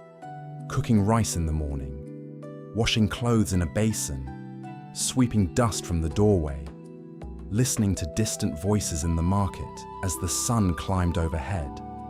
Suri had one child, a daughter named Mina. Mina was the kind of child who filled a house with quiet brightness. She laughed easily. She asked questions about everything. She followed her mother from room to room, barefoot, curious, soft as a shadow. When Suri worked, Mina would sit nearby, drawing shapes in the dirt, humming to herself, occasionally looking up, as if to make sure her mother was still there. At night, Mina would fall asleep quickly. Her breath would become slow and steady. Suri would watch her sometimes with tired affection, sometimes with a kind of awe. It is strange how a sleeping child can feel like the whole meaning of the world gathered into one small body. Suri loved her daughter in a way that had no strategy. It was not a love she chose. It was a love that lived in her bones. And because of that, she carried a quiet fear she rarely admitted. the fear that anything so precious could be taken, the fear that the world could change without warning. But most days, the fear stayed in the background and life continued. The sun rose, the town moved, the seasons shifted, Mina grew. Until one morning, Mina did not wake with her usual energy. She lay still on her mat, eyes half-open, skin warmer than it should have been. Her breath was shallow. When Suri touched her forehead, the heat startled her. She sat up quickly, calling Mina's name, trying to rouse her with gentle shaking. Mina opened her eyes and looked at her mother, but her gaze was unfocused, as if she were looking through the room rather than at it. She tried to speak. Only a faint sound came out. Suri's heart tightened. She brought water. Mina could not drink much. She tried a cool cloth on the forehead. The heat remained. She called neighbors. Someone suggested herbs. Someone suggested prayer. Someone ran for a village healer. Hours passed. The sun climbed higher. The air grew heavy. Mina's breathing became weaker. Suri sat beside her, whispering encouragement, as if words could hold the child in place. She told her daughter stories. She promised her sweets when she felt better. She promised anything her frightened mind could invent, because it needed to believe there was a bargain to be made. But the body does not bargain. By late afternoon, Mina's eyes closed. Her hands, which were usually warm and lively, became cool. Her breath came in thin, uneven strands like a flame that trembles when the wind enters. Suri called her name again and again. She pressed her ear to Mina's chest, desperate to hear the steady rhythm she trusted. Then there was a pause, a stillness, a quiet that felt too wide. Suri lifted her head confused, as if she had simply missed the sound. She listened again. She waited. She pleaded inside herself for the next breath, but the next breath did not come. For a few seconds, her mind refused to understand. It tried to push reality away with disbelief. It tried to say, "This cannot be happening. This is a mistake. She will breathe again." Suri shook Mina gently, then harder. She called her name as if shouting could pull her back. She pressed her palms against her daughter's small shoulders. She tried to wake her as if she were only sleeping. But Mina's body stayed quiet. The healer arrived too late. The neighbors stood in helpless silence. Someone touched Suri's arm and spoke softly, but the words did not enter her. They passed by like wind. Suri's mind became a storm. Thoughts crashed into each other. Blame, bargaining, shock, denial. She felt her own breath become jagged, like she could not find air in a world that no longer made sense. And then, as evening approached, the town began the rituals it knew. People spoke in low voices about what must be done. A body must be prepared. A funeral must be arranged. The world, even in grief, continues to move. Suri moved too, but it was like watching someone else walk in her skin. They wrapped Mina in cloth. They carried her gently through the streets. Lamps flickered. The sky darkened. The air smelled of smoke from cooking fires and of flowers crushed in hurried hands. Suri followed barefoot, her mind still repeating one impossible sentence. "This is not my child. This cannot be my child." She was laughing yesterday. At the edge of town, there was a place where bodies were brought to burning ground, where the living said goodbye to what could no longer stay. It was quiet there, even when people were present. The air carried an old stillness. A pyre was prepared. The town offered what it could. A few prayers, a few offerings, a few soft words meant to comfort. Suri stood beside the small wrapped form and felt as if she had been pushed out of her own life. She could not accept what her eyes were seeing. She could not accept what her hands had touched. When the flames were lit, they rose gently at first, then steadier. Smoke curled upward into the darkening sky.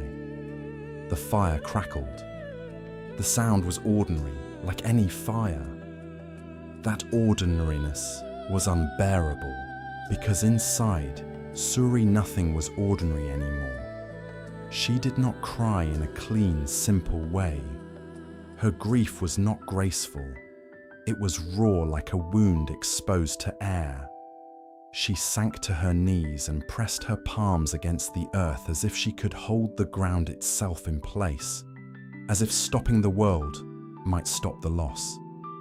And when the ritual ended and the others began to leave, Suri did not leave.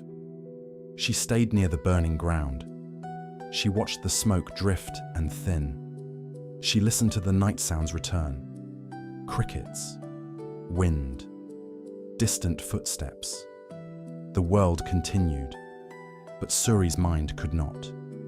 In the days that followed, she wandered. She walked back to the burning ground again and again, as if returning could undo what had happened. She spoke to Mina, as if Mina could hear. She begged the sky for an answer. She begged the earth for a way to bring her child back. Sleep stopped coming. Food lost its taste.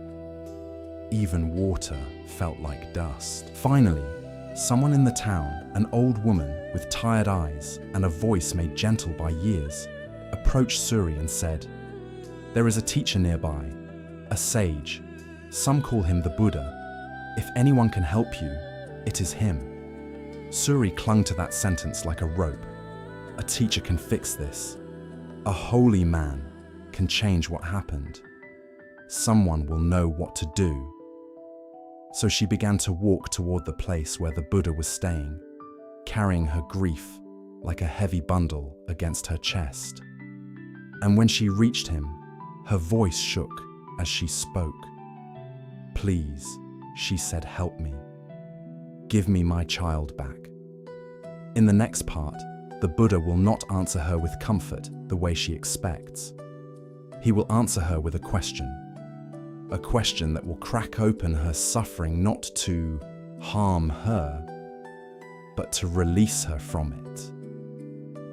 Suri stood before the Buddha with the kind of desperation that has no pride left. Her hair was unbound. Her eyes were swollen from sleepless nights. Her hands trembled as if the body itself could not hold what the heart was carrying. "Please," she said again, "help me. Give me my child back." The people around them fell quiet. Some watched with compassion. Some looked away as if grief was something contagious. The air felt still, as though the world itself was listening. The Buddha did not turn his face from her. He did not speak with impatience. He did not offer quick comfort. His gaze was steady, like a calm lake that can hold any reflection without breaking. For a moment he simply looked at Suri, not at her story, but at her suffering. Then he asked softly, "Your child, which one?" Suri blinked, confused. The question did not make sense to her.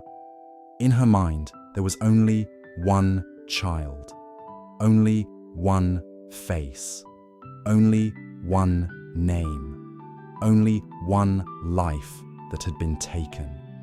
"My daughter," she said quickly.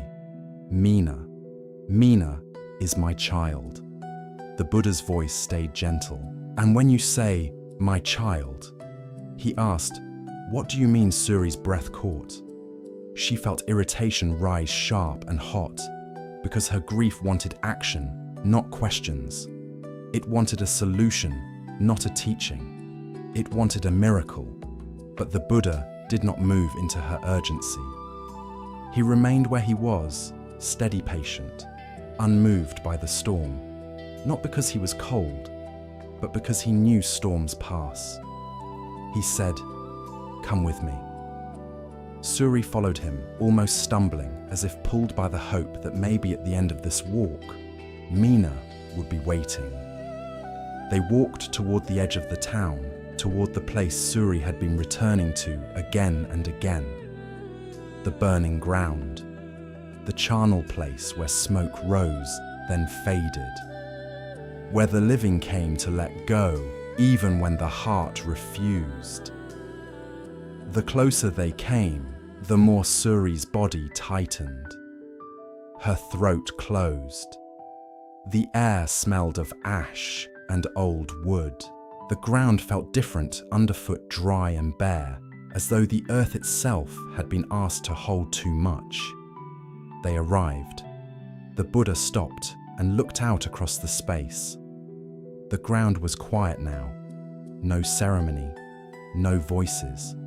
Only the distant sound of the wind, only the soft movement of leaves. Then he turned to Suri and asked again, very simply, "Which one is your child?" Suri's mind recoiled. The question felt unbearable, almost cruel, because it threatened the one thing she was clinging to, the identity of her grief, the certainty that this loss was singular, special, separate.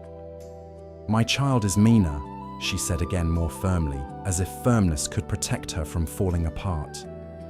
"You know that." The Buddha nodded once, as if acknowledging her pain, not arguing with it. Then he said something that landed slowly, like a stone dropped into deep water. "In this place," he said, "there are countless children, countless mothers, countless fathers, countless losses." Suri's stomach clenched. She looked around, and suddenly the burning ground did not feel like one event. It felt like a vast field of endings, a place where the town's grief had been gathering for generations. The Buddha continued, his voice quiet, almost tender. "You believe you're alone in this pain. But look, in this very ground, there are thousands upon thousands who have lost what you have lost." He spoke of numbers not to reduce her grief, but to widen her view. He spoke of the world's sorrow, not to make her feel small, but to help her stop feeling singled out by fate. 84,000, he said, and more. The number was too large to picture. That was the point. Her mind could not hold. It could not turn it into a neat story. It could only feel the vastness of it. Suri's lips parted slightly. Her eyes moved across the empty space, and for the first time, something shifted. Not comfort, not relief, but a crack in the wall of mine. She had been walking through grief as if she were the only one cursed, as if the universe had targeted her alone, as if this loss were an unnatural mistake that must be corrected. But this place, this silent ground, said otherwise. The Buddha let the silence do its work. Then he asked her gently, "Suri, do you think death has never touched the homes around you? Do you think there is any house in this town that has not been visited by loss?" Suri wanted to answer quickly, to defend her belief, to protect her pain from being diluted, but she could not. The question reached deeper than argument. Images rose in her mind, not of Mina, but of neighbors. An old man who had died the previous winter, a woman who had lost her husband, a family whose baby had not survived its first week. These memories had always been there, but Suri had kept them outside her grief, as if grief were a private room with a locked door. Now, the door began to open. Her breath became unsteady. She felt the weight in her chest shift, not lighter yet, but different, less sharp, less solitary. The Buddha said, "You came to me asking for your child back. But what you truly seek is not a body returned. What you seek is freedom from the burning. Suri's throat tightened. Tears filled her eyes again, but these tears were quieter. They did not come with the same frantic demand. They came with recognition, because she could feel it now. The burning was not only in the ground, it was in her mind. It was in the clinging. It was in the refusal to accept what life does to every living thing. She whispered almost to herself, "So there is no medicine." The Buddha did not say yes or no in a harsh way. He simply remained present, allowing the truth to arrive without being forced. Suri stood at the edge of the burning ground, and the world suddenly felt vast. Not only vast in beauty, but vast in sorrow. The same wind that moved through trees moved through every life. The same impermanence that took Mina would one day take everyone. And in that wide seeing, Suri's mind began to loosen its grip just slightly. Not because she stopped loving Mina, but because she began to sense that love does not require possession. The Buddha spoke one last time, softly, like a hand placed gently on a shaking shoulder. "Stay here for a moment," he said. "Do not run from your pain. Just see it, just feel it, and let it be held by something larger than mine." Suri did not know how to do that yet, but she stayed. She stood in the quiet. She listened to the wind. She felt her breath. She felt the ache in her chest. And in the next part, that staying will become the turning point. Because sometimes, the mind only releases when it finally understands this simple truth: what happened to you happens to all. And when the heart sees that it can begin slowly, gently to unclench. 5 seconds, Suri stayed at the edge of the burning ground, just as the Buddha asked. She did not know what to do with herself. Her mind still wanted to run to bargain, to undo what had been done, but her body was too tired to keep sprinting in circles. So she stood. The wind moved through the open space, carrying the faint scent of ash. Somewhere beyond the trees, a bird called, once then fell silent. The world did not pause for her grief. It simply continued steady and indifferent, like the river wren once listened to, like the reeds that kept swaying no matter who was watching. At first, Suri felt anger rise again, a hot, sharp anger that wanted to accuse the world of cruelty. She wanted to say, "This is unfair. This is wrong. This should not have happened." But as she stood there, the anger did not find anything solid to strike. There was no person to blame, no door she could pound on until it opened. Only the wide truth of life, the truth the mind resists because it cannot control it. Everything that is born will die. Everything that is held will be lost. Everything that is loved will change. The Buddha did not speak these words like a threat. He did not offer them to harden her. He offered them to release her from the one belief that was burning her alive, the belief that this should not be happening. Suri's breath trembled. Then slowly, the trembling eased. A quieter kind of sorrow took its place. Not the frantic sorrow that demands a miracle. The sorrow that simply admits, this hurts. This is real. This is what happened. Tears came again, but these tears were different. They did not carry the same violence. They did not come from refusal. They came from contact with truth. They came from the heart, finally touching what it had been pushing away. Suri sank to her knees. She placed her palms on the ground. The earth was cool, rough beneath her skin. She bowed her head, and for the first time since Mina's death, she stopped fighting the moment. She let the grief move through her like wind moving through an open field. And as she did, another realization began to form, quiet but unmistakable. Mina was not only my child. Mina was also a child of this world. A life that came and stayed for a little while and left. Not because Suri failed. Not because someone needed to be punished. Because that is what life does. The Buddha's question returned to her now with a different meaning. Which one is your child? At first, Suri had heard it as confusion, even cruelty. Now she heard it as a doorway out of the tight room of mine. A doorway into a wider love that does not need to possess. She pictured the houses in the town. She pictured the faces she knew. She pictured the old woman who had lost her husband. The family whose baby had not survived. The neighbor who had buried a father. The quiet grief that lived behind so many doors. 84,000 and more. The number was not meant to be counted. It was meant to be felt. It was meant to show her that she was not singled out by fate. She had been initiated into something universal, something every human heart meets sooner or later. Suri's chest still ached. She did not feel better.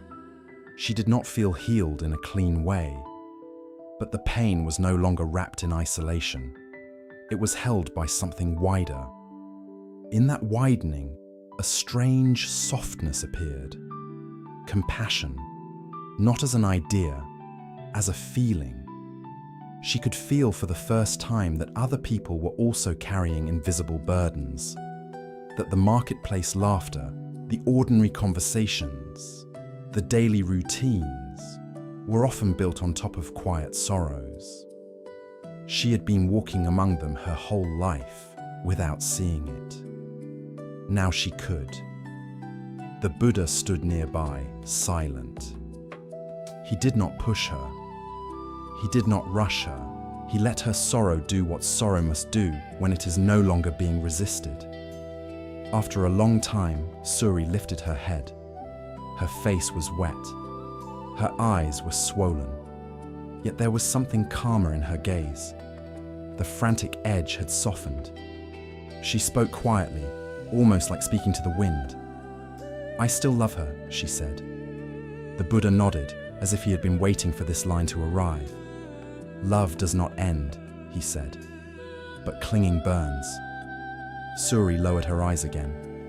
She could feel how true that was. Her love for Mina had never been the problem. Her pain had come from gripping love so tightly that it became a fist.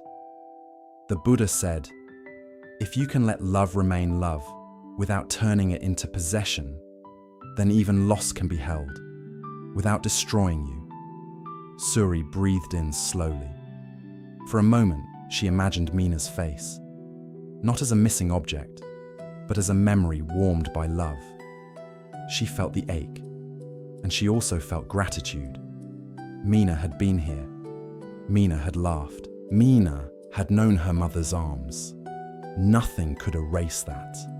And for the first time, Suri felt that letting go did not mean betrayal. It meant releasing the burning. It meant allowing love to become spacious rather than tight. When she rose to stand, her legs were weak, but her mind was steadier. She bowed to the Buddha, not as someone receiving a miracle, but as someone receiving a truth. Then she turned and began walking back toward the town. The path felt the same under her feet, yet everything inside her had shifted. The world was still impermanent. It was still painful, but it was also shared. And in sharing something in her could breathe again.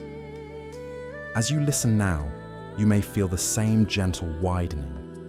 Your mind may be holding something tightly, an old worry, a regret, a fear about the future. The mind believes that holding on is safety, but often holding on is what burns. So for a moment, you can soften the grip, not by forcing yourself to let go, but by seeing the wider truth. Thoughts come and go, feelings rise and fall. Nothing stays exactly the same, and you do not have to fight that. In the next story, this teaching becomes simple and visible.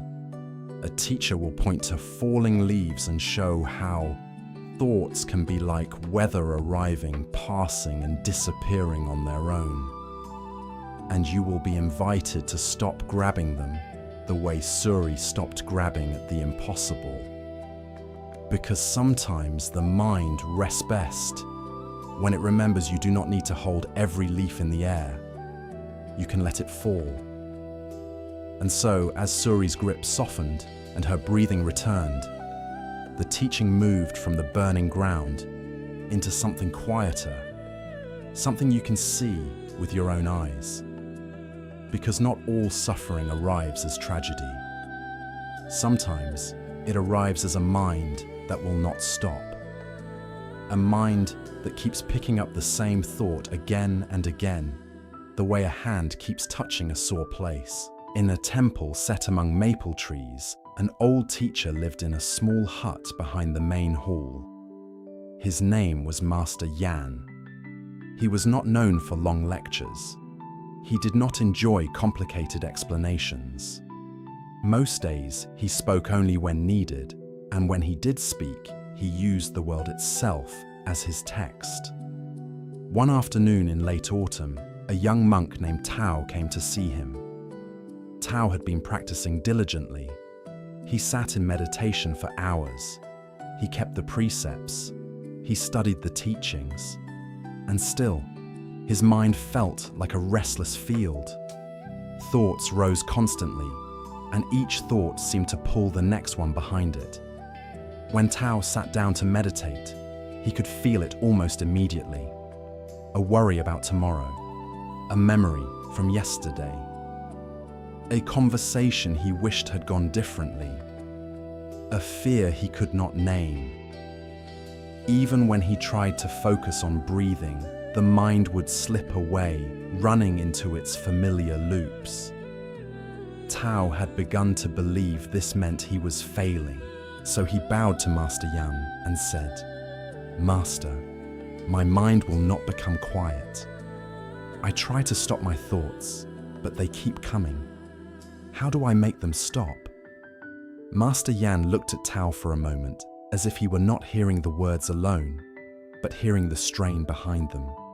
Then, he stepped outside the hut and motioned for Tao to follow. They walked slowly to the courtyard. The sun was low. The air was crisp.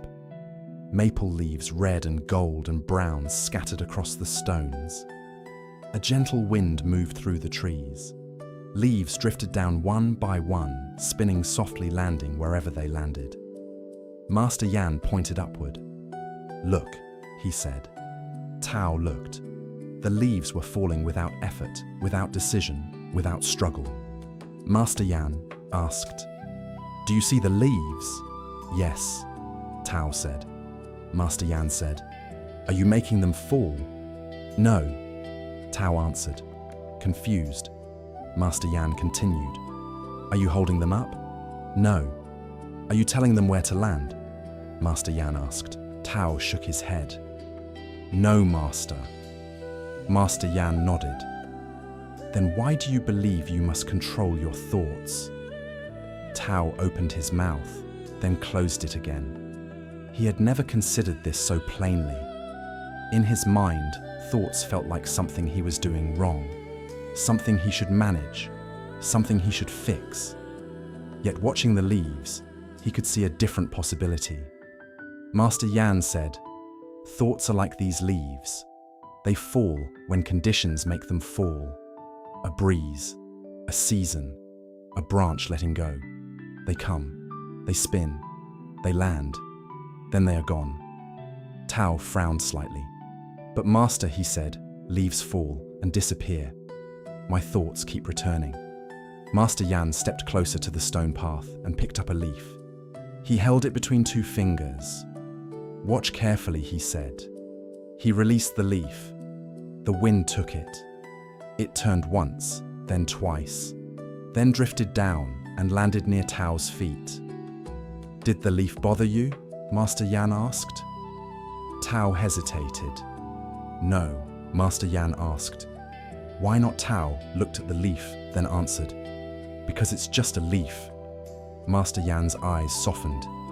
"Yes," he said, "and a thought is just a thought." Tao felt resistance rise in him. The mind wanted to argue. Thoughts didn't feel like just thoughts. They felt urgent. They felt personal. They felt dangerous. They felt like warnings. They felt like proof. Master Yan seemed to know exactly what Tao was feeling. He said, "The leaf becomes a problem only if you chase it, if you run after it, if you demand it return to the branch, if you try to force the tree to stay in summer forever." He looked out at the courtyard again. Leaves continued to fall. Then he asked, "When a thought comes in meditation, what do you do?" Tao answered honestly, "I try to push it away, or I try to replace it, or I follow it without meaning to. Then I get angry at myself." Master Yan nodded as if Tao had described something very ordinary. He said, "You are trying to stop the wind. You are trying to command autumn. That is why you suffer." Tao's shoulders lowered slightly. He could feel how much effort he had been spending not on meditation, but on fighting his own mind. Master Yan said, "Listen carefully. You do not stop thoughts by fighting thoughts. You stop thoughts by no longer feeding them with chasing." He paused, letting the sentence settle. Then he added, "A thought is like a leaf in the air. If you reach up and grab it, you keep your arm raised. You keep your muscles tight. You stay awake. But if you let the leaf fall, your arm can rest. The body can rest. The mind can rest." Tao looked down at the leaf by his feet. It was quiet, harmless, already finished. Master Yan said, "Right now, take one breath. Just one. Feel it arrive. Feel it leave." Tao did. Now Master Yan continued, "If a thought comes, do not chase it. Do not push it. Do not argue.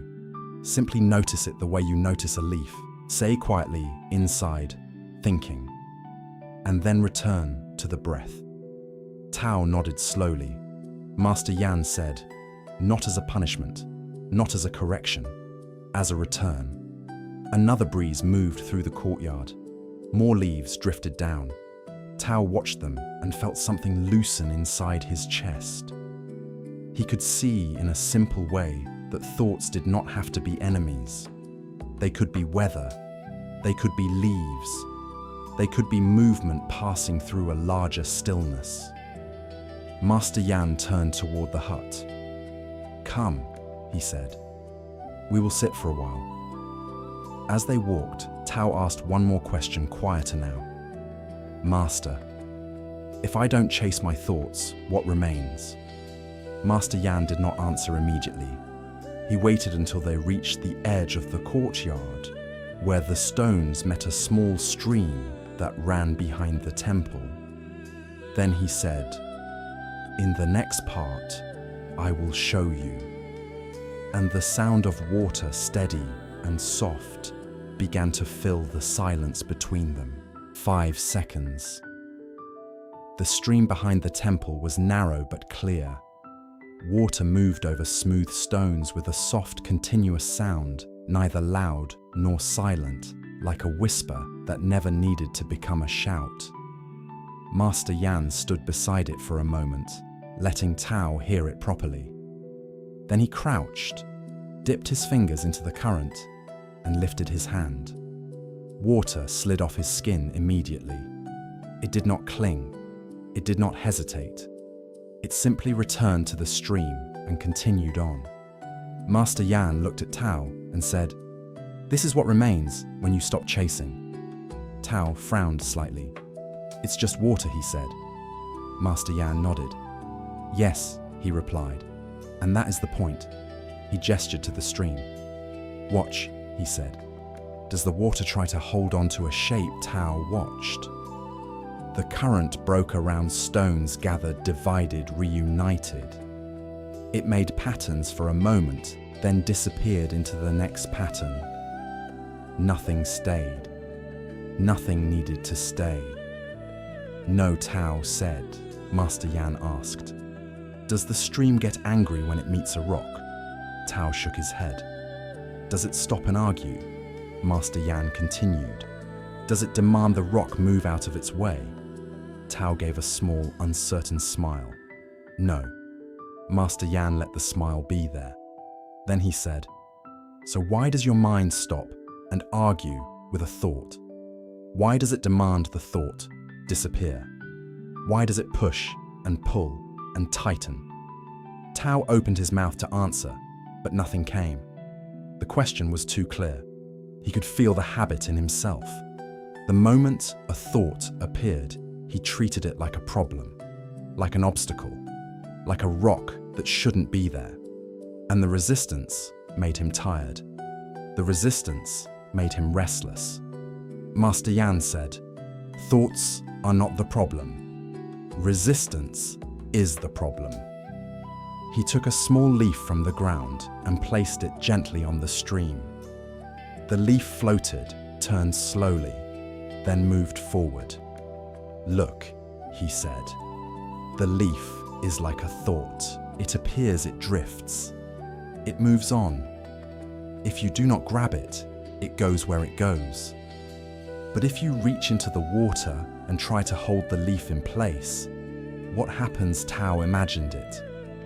He imagined holding the leaf still. He imagined pushing it backward against the current. "The water would keep moving," Tao said. "It would be messy." Master Yan nodded. "And your arm would get tired," he added, "and your attention would be stuck." Tao looked at the leaf as it drifted away.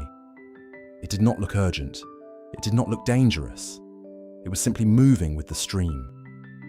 Master Yan said, "This is the groundless ground.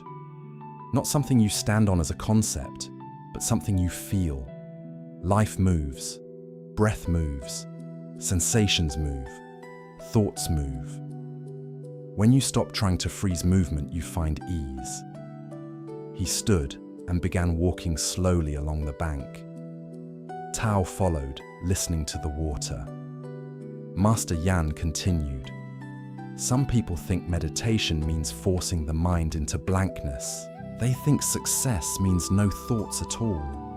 So they fight each thought like a soldier fighting an enemy, and they wonder why they are exhausted." He paused and looked at Tao. "If you fight the leaves in autumn, will you win?" Tao shook his head. "If you fight the stream, will you win?" Master Yan asked. "No," Tao said again, softer now.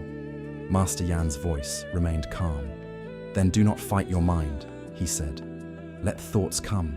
Let them pass. Your job is not to stop the stream. Your job is to stop falling into it." Tao felt the words settle deep in him. Stop falling into it. He knew what that meant. It meant not being carried away, not being swallowed by every thought, not turning each passing idea into a story that lasted all night. Master Yan said, "When a thought comes, you can bow to it. Not literally, internally. You can acknowledge thinking, and then you return. You return to breath. You return to sound. You return to the body sitting." He added, "And if you forget and you follow the thought for a while, you do not punish yourself. You simply return again. That returning is the practice." Tao's eyes rested on the moving water. For the first time in a long while, he felt a sense of permission. Permission to stop trying to be perfect.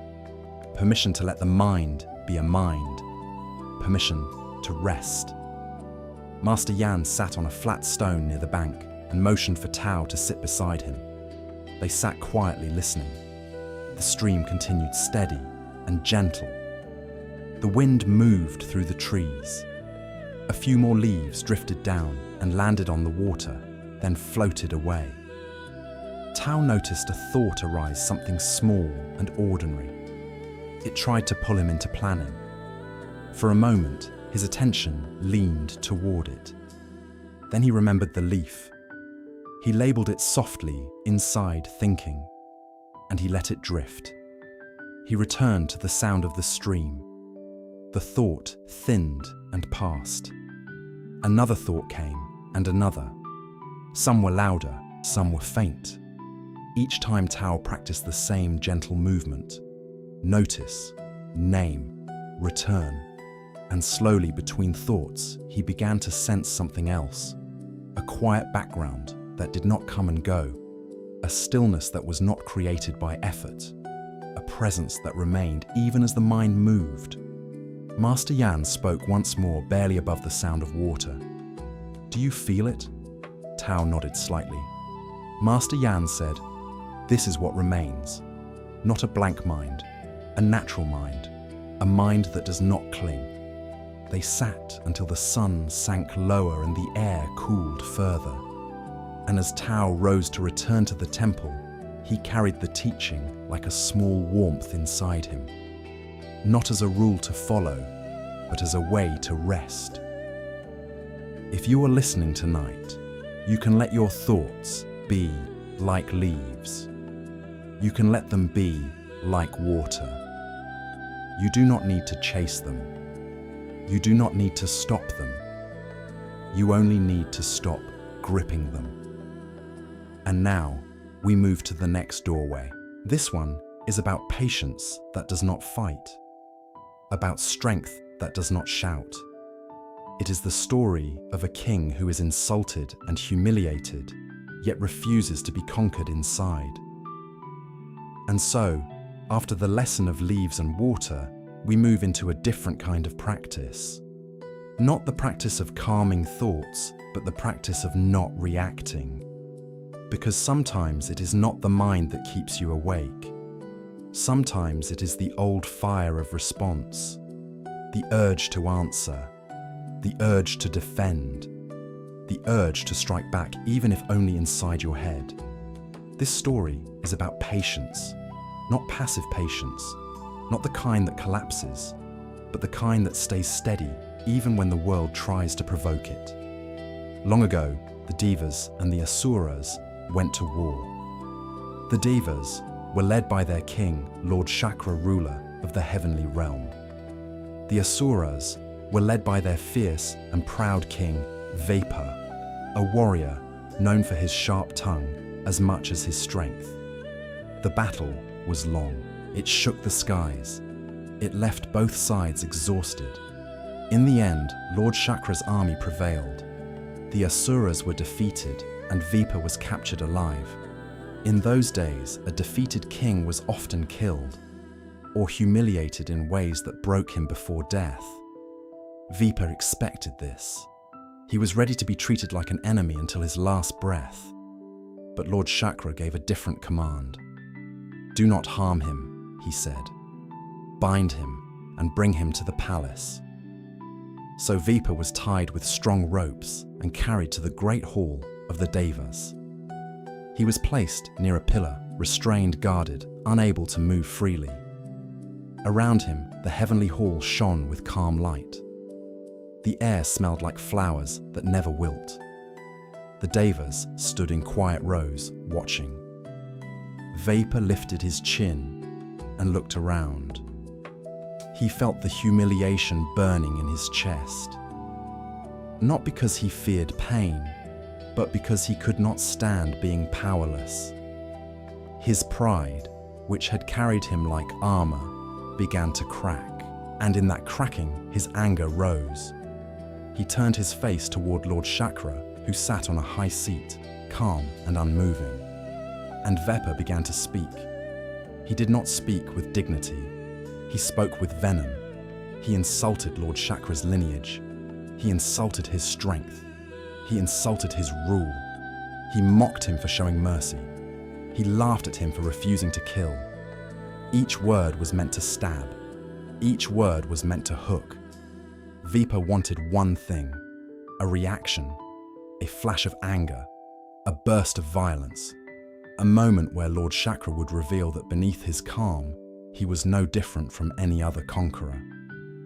But Lord Chakra did not react. He listened as if listening to wind. He did not tighten his jaw. He did not harden his eyes. He did not lean forward with threat. He sat still, breathing quietly, hands resting as if the insults were passing sounds that did not need to be collected. Vipa continued. He raised his voice. He grew more personal. He spoke of shame. He spoke of weakness. He spoke of the Devas as cowards, hiding behind soft words. The Devas in the hall began to stir. Some looked offended. Some looked furious. Some clenched their fists. One step forward, and they could silence him. But Lord Chakra lifted a hand gently, not a command of force, a simple sign of restraint. The Devas stopped. Vapor's eyes narrowed. He could not understand it. Why was the king not angry? Why was the king not punishing him? So he insulted him again, and again, and still Lord Chakra remained calm. When the audience ended, Lord Chakra rose and left the hall without speaking a harsh word. The guards took Vapor away. The Devas followed their king, uneasy and confused. Later, Lord Chakra entered his chariot to travel across the realm. His charioteer was a loyal attendant named Ruhan, a warrior who had served him for many years. Ruhan had driven the chariot through battles. He had seen the king face danger without fear. He had seen him stand firm when the sky shook with thunder. But what he saw today was different. As the chariot moved along a wide road lined with bright trees, Ruhan could not hold his question any longer. "Lord," he said carefully, "why did you endure that Lord Chakra looked ahead? Calm." Ruhan continued, his voice strained with confusion. "That prisoner insulted you in front of everyone. He spoke to you like you were nothing. Why did you not answer him? Why did you not punish him? Why did you allow him to speak that way?" The chariot wheels rolled steadily. The air moved softly against their faces. Lord Chakra did not reply immediately. He let the road stretch a little, as if giving the question space to show its true shape. Then he turned slightly toward Ruhan and said, "Tell me what you think." Ruhan hesitated, then spoke honestly. "I think it makes you look weak," he admitted. "I think the Devas will misunderstand. I think our enemies will think they can disrespect you without consequence." Lord Chakra listened, then asked quietly, "And what is weakness?" Ruhan frowned. "Weakness is being unable to respond, being unable to defend honor." Lord Chakra nodded slowly, as if he understood exactly why Ruhan believed that. Then he said, "In the next part, I will answer you. But first, consider this." He looked ahead again, voice soft and steady. "Who is the first to be conquered when anger rises?" Ruhan fell silent. Because even before he could answer, he could feel the truth of the question. He had seen it many times. A person loses control, and in that moment, it is not the enemy who wins first. It is anger itself. The chariot continued forward, smooth and quiet.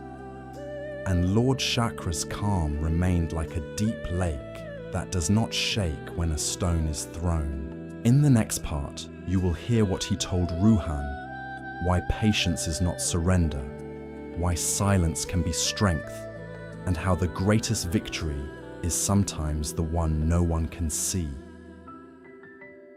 The chariot continued along the wide road, and for a while, there was only the sound of wheels and the soft rush of air.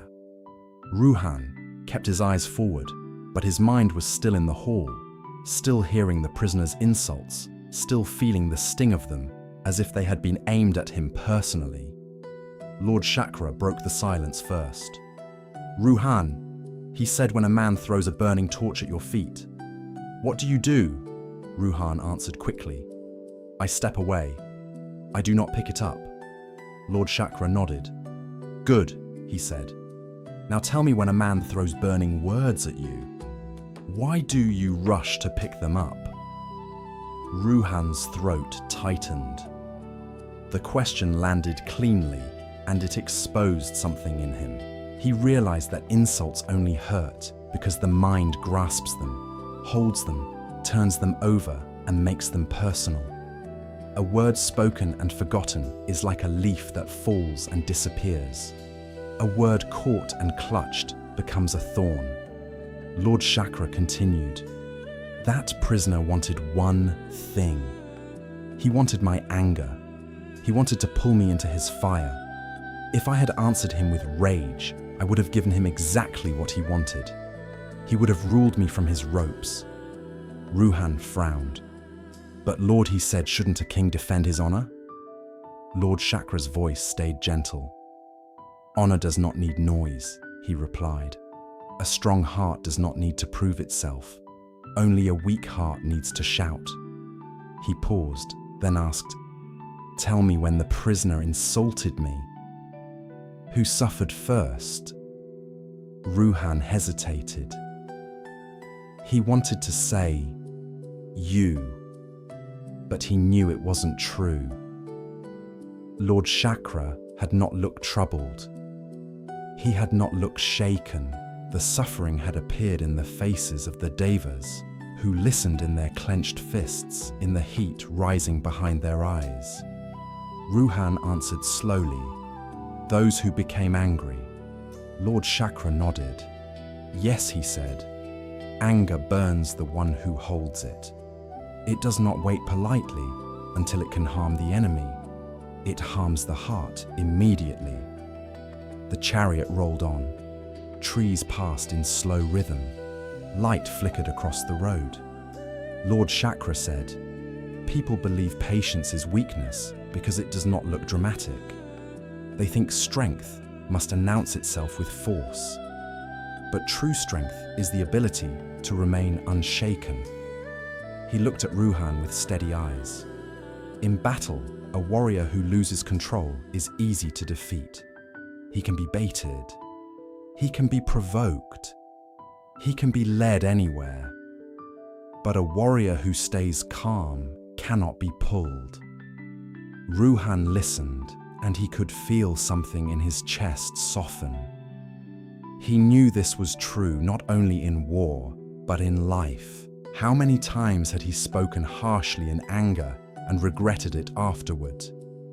How many times had he replayed an insult in his mind at night, unable to sleep as if he were still being attacked? Lord Chakra continued. When the prisoner spoke, he revealed his own suffering. His words were the smoke of his inner fire. If I had answered with anger, I would have joined his suffering. Instead, I let his words pass. I did not add my own fuel. Ruhan asked quietly. "So you were not afraid of looking weak?" Lord Chakra smiled faintly.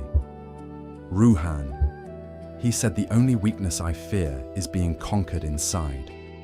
He let the sentence settle, then added, "There are two victories.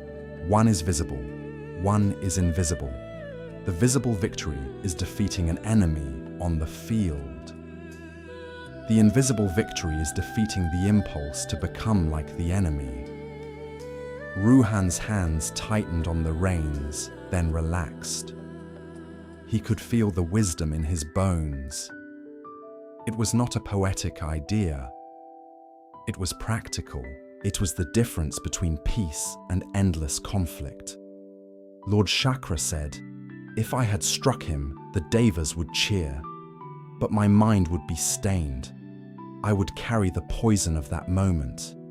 It would return in the next moment and the next, until anger became my habit. That is how kings lose kingdoms without even noticing. They lose themselves first. The road bent slightly. The chariot moved smoothly around the curve.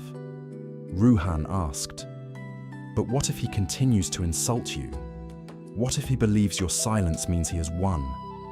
Lord Chakra answered, "Let him believe what he wants. Victory is not decided by what a prisoner thinks.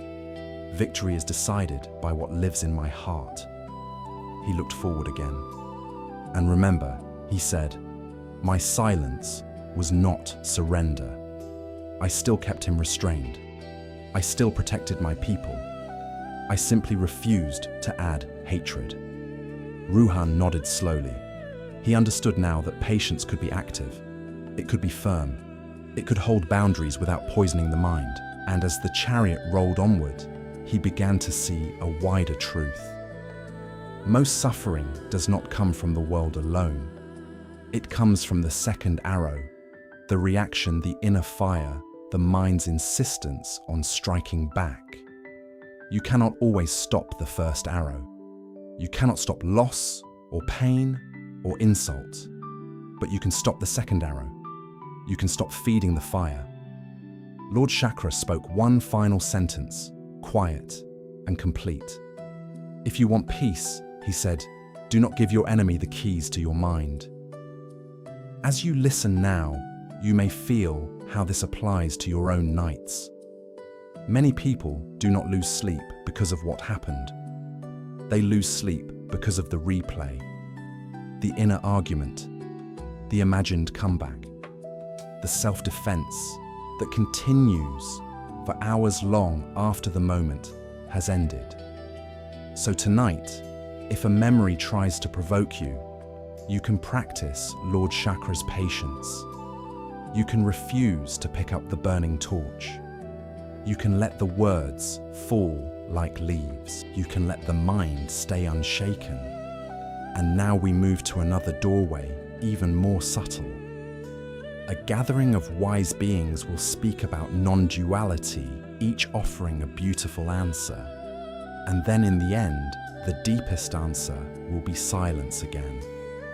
The silence of someone who understands that truth cannot be divided into two.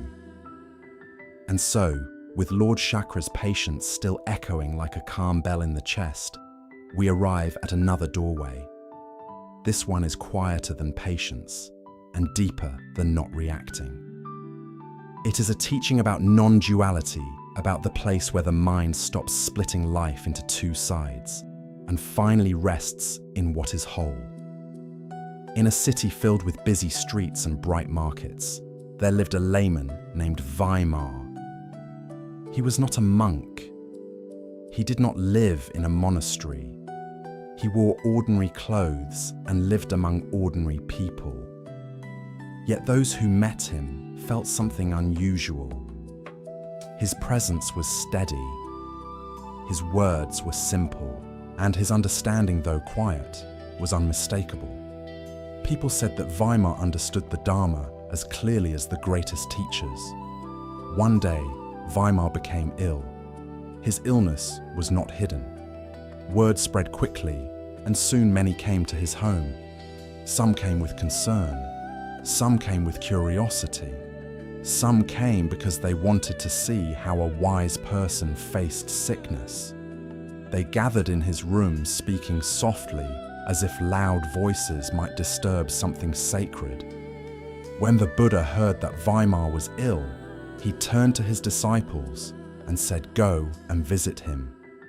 But the disciples hesitated. Because Weimar was known for asking questions that cut through appearances.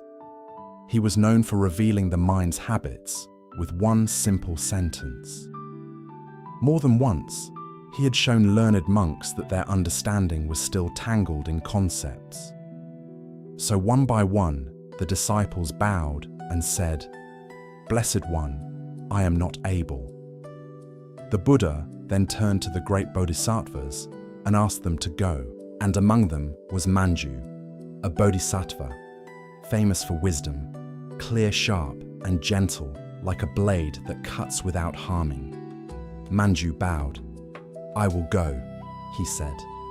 So Manju went to Vimar's home, along with many bodhisattvas, monks, and seekers. The streets filled with quiet movement as the crowd gathered. They entered the home and found Weimar lying on a simple bed. The room was plain. There were no decorations meant to impress. There was only the sense of stillness that follows someone who has stopped needing to perform. Manju approached and greeted him. "Friend Weimar," he said, "how is your illness?" Weimar's voice was calm, though weak. "My body is ill," he said, "but the mind is not disturbed." The visitors listened closely. Weimar continued, "This body is like a bubble on water. It appears, it trembles, it bursts. Illness is not strange. It is part of conditions. If you are surprised by illness, it is only because you have been dreaming." The room fell into a deeper silence. Then Manju asked, "If illness is like this, how should a practitioner meet it?" Weimar answered, "Meet it without making two. Do not make sickness one thing and health another. Do not make me one thing and pain another. Do not build a wall in the mind. When you stop dividing, the heart becomes spacious." Many in the room felt a quiet stir, as if their minds had just been invited to relax. Manju nodded slowly. Then he said, "Let us speak directly. The Buddha taught a Dharma door called non-duality. How does one enter it?" The question hung in the air like a candle flame. The bodhisattvas began to answer one by one. Each spoke with clarity. Each offered a view meant to dissolve the mind's habit of splitting. One said, "We enter non-duality by seeing that self and other are not two. When the mind stops defending a separate self, compassion becomes natural." Another said, "We enter non-duality by seeing that purity and impurity are not two. The mind labels experience and then fights its own labels. When labeling stops, reality is simply reality." Another said, "We enter non-duality by seeing that birth and death are not two. What is born is already changing. What dies returns to conditions. When the mind stops clinging to permanence, fear softens." Another said, "We enter non-duality by seeing that coming and going are not two. The world is movement. The mind only suffers when it tries to hold a still photograph of life." Each answer was different, yet each pointed in the same direction, the place where the mind stops creating sides. As they spoke, the room felt both full and quiet. Full of wisdom, quiet in tone. No one was debating. No one was trying to win. It was as if each person was placing a smooth stone into a shared bowl. Still, something was missing. Because even beautiful answers can become another form of grasping. Even wisdom can become a new possession. The mind can collect teachings the way it collects objects, and then it carries them heavy and proud without ever resting. Manju listened to each answer carefully. When the last bodhisattva finished, he nodded with respect. Then he spoke. "All of these answers are skillful," Manju said. "Each one loosens the knot of division. But the Dharma door of non-duality is not entered through describing it." The room grew even more still. Manju continued, "As long as we speak, we create pairs. We create this and that. We create yes and no. Even the word non-duality can become another concept. True non-duality is beyond words. It is beyond explanation. It is the mind that does not divide." Then Manju turned his gaze toward Weimar, who had been listening quietly from his bed. "Friend Weimar," he said, "we have spoken. Now you tell us, how does a bodhisattva enter the Dharma door of non-duality?" The question was gentle, but it carried weight. The entire room waited. Candles flickered. Someone breathed in softly. And Weimar the layman, who had humbled scholars with a single sentence, did not rush to answer. He did not gather words. He did not build an explanation. He simply rested in the quiet. And in the next part, you will hear what happened in that silence, how the deepest answer was not spoken, and how that wordless teaching can help your own mind stop splitting, stop grasping, and finally drift towards sleep. The room held its breath. After so many refined answers, after so many careful words placed gently into the air, it seemed natural to expect one final statement from Weimar. Something brilliant, something that would tie everything together. But Weimar did not speak. He looked at Manju with calm eyes. His face showed no struggle, no searching. He did not appear to be composing a perfect response in his mind. He simply remained still, as if the question had been answered the moment it was asked. Seconds passed, then more seconds. The silence widened. It was not awkward silence. It was not empty silence. It was a silence with a kind of weight, like the stillness that follows a bell after it rings, when the sound has faded, but the space feels clearer than before. Manju continued to look at him, unblinking, as if he understood what was happening. The bodhisattvas and monks in the room felt something shift inside them. Some had the urge to fill the silence. The mind wanted to interpret it, to label it, to turn it into an idea it could carry away. But the silence kept refusing that. It kept returning them to what was directly present. A breath, a candle flicker, a body sitting, a mind wanting to divide and being gently denied. Weimar's silence was the answer. Because non-duality is not something you can describe without creating two. The moment you say, it is this, you imply, and not that. The moment you say, it is beyond words, you still create a concept called beyond words. The mind is so skilled at turning everything into a pair. Even truth becomes a side. So Weimar did the one thing that could not be turned into a pair. He did nothing. He spoke nothing. He gave the room the direct taste of a mind not dividing. And in that silence, the teaching landed more deeply than any explanation. Because silence does not argue. Silence does not offer a concept to grasp. Silence does not give the mind a toy. It gives the mind a mirror. Manju bowed slightly, as if receiving a great gift. He said, softly, "Excellent. This is true entry into non-duality." The room remained quiet for a moment longer. Then gradually the gathering softened. Some looked down. Some closed their eyes briefly. It was as if the mind, after running for so long, had finally found a place to stop. Weimar's body was still ill. The pain of sickness had not vanished, but the mind in the room had tasted something that pain could not touch. A spaciousness, a wholeness, a rest that does not depend on conditions. And this is why this story matters for you tonight. Because your mind, when it cannot sleep, is often dividing everything into two. It divides the present moment into good and bad.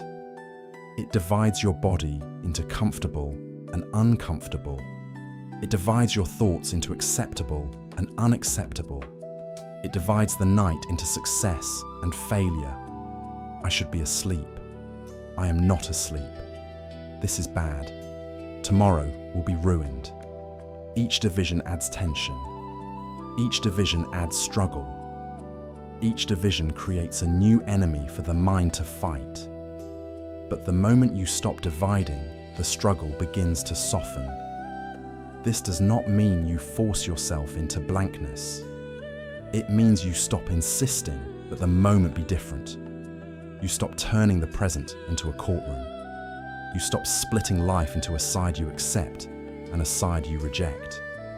You let it be one, a body resting, a breath moving, a thought passing, a sound fading. One. So if you notice your mind dividing tonight, you can borrow Weimar's teaching. You can borrow his silence, not by trying to imitate him perfectly, but by allowing a small pause. A pause before you chase the thought. A pause before you judge the night. A pause before you create two. In that pause, the mind can taste non-duality as rest, not as philosophy, as rest. And when the mind rests, sleep becomes closer. Now we move to the next story, which brings this same truth into everyday life. It is about contentment, about a person who stopped striving to become someone else and found a quiet wealth in simplicity. Because sometimes the mind cannot sleep not only from fear, but from endless wanting. And this next doorway shows how wanting can soften the way a clenched hand finally opens. And so after Weimar's silence, we come back down from the heights of non-duality into the ordinary world, into days and nights where the mind does not always argue with philosophy, but with something simpler and more stubborn wanting. Wanting to be better, wanting to be more, wanting to arrive somewhere else. And when that wanting runs all day, it often runs at night too. It lies down with you. It keeps whispering, not yet, not yet, not enough. In a coastal village where wind carried the smell of salt and the sound of waves never fully disappeared, there lived an old wandering poet named Haru. He was not an abbot. He was not a scholar. He had no official title.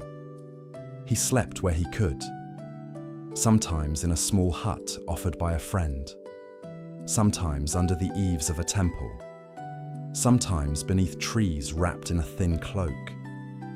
People in the village spoke about him in different ways. Some admired him, some pitied him, some laughed.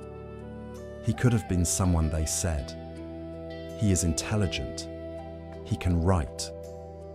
Why does he live like this?" But Haru never seemed offended. He walked slowly through the village with an easy smile. He greeted fishermen mending nets. He greeted children chasing each other with wooden sticks. He accepted bowls of rice with gratitude, and when there was no rice, he accepted the hunger with the same calm. He carried no bitterness, no urgency, no sense that life owed him something. One afternoon, a young man named Koji approached him. Koji was ambitious. He worked hard. He studied whenever he could. He wanted to become respected. He wanted a position. He wanted security. And underneath those wants was a deeper hunger he wanted to feel at peace. But peace kept slipping away. Koji watched Haru for days. He watched how the old man could sit on a stone near the shore for hours, simply listening to waves. How he could laugh with children, then walk away with empty hands and a full heart. How he could live with so little and still look unburdened.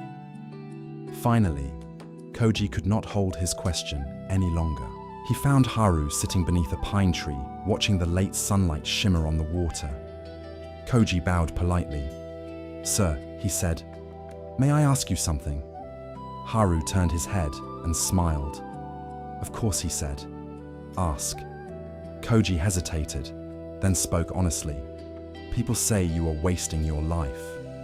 They say you could have built wealth, earned respect, become important. They say you are careless. But when I look at you, you seem calmer than anyone I know." Haru's smile remained. He did not defend himself. He did not argue with the villagers' opinions. He simply asked, "And what do you want?"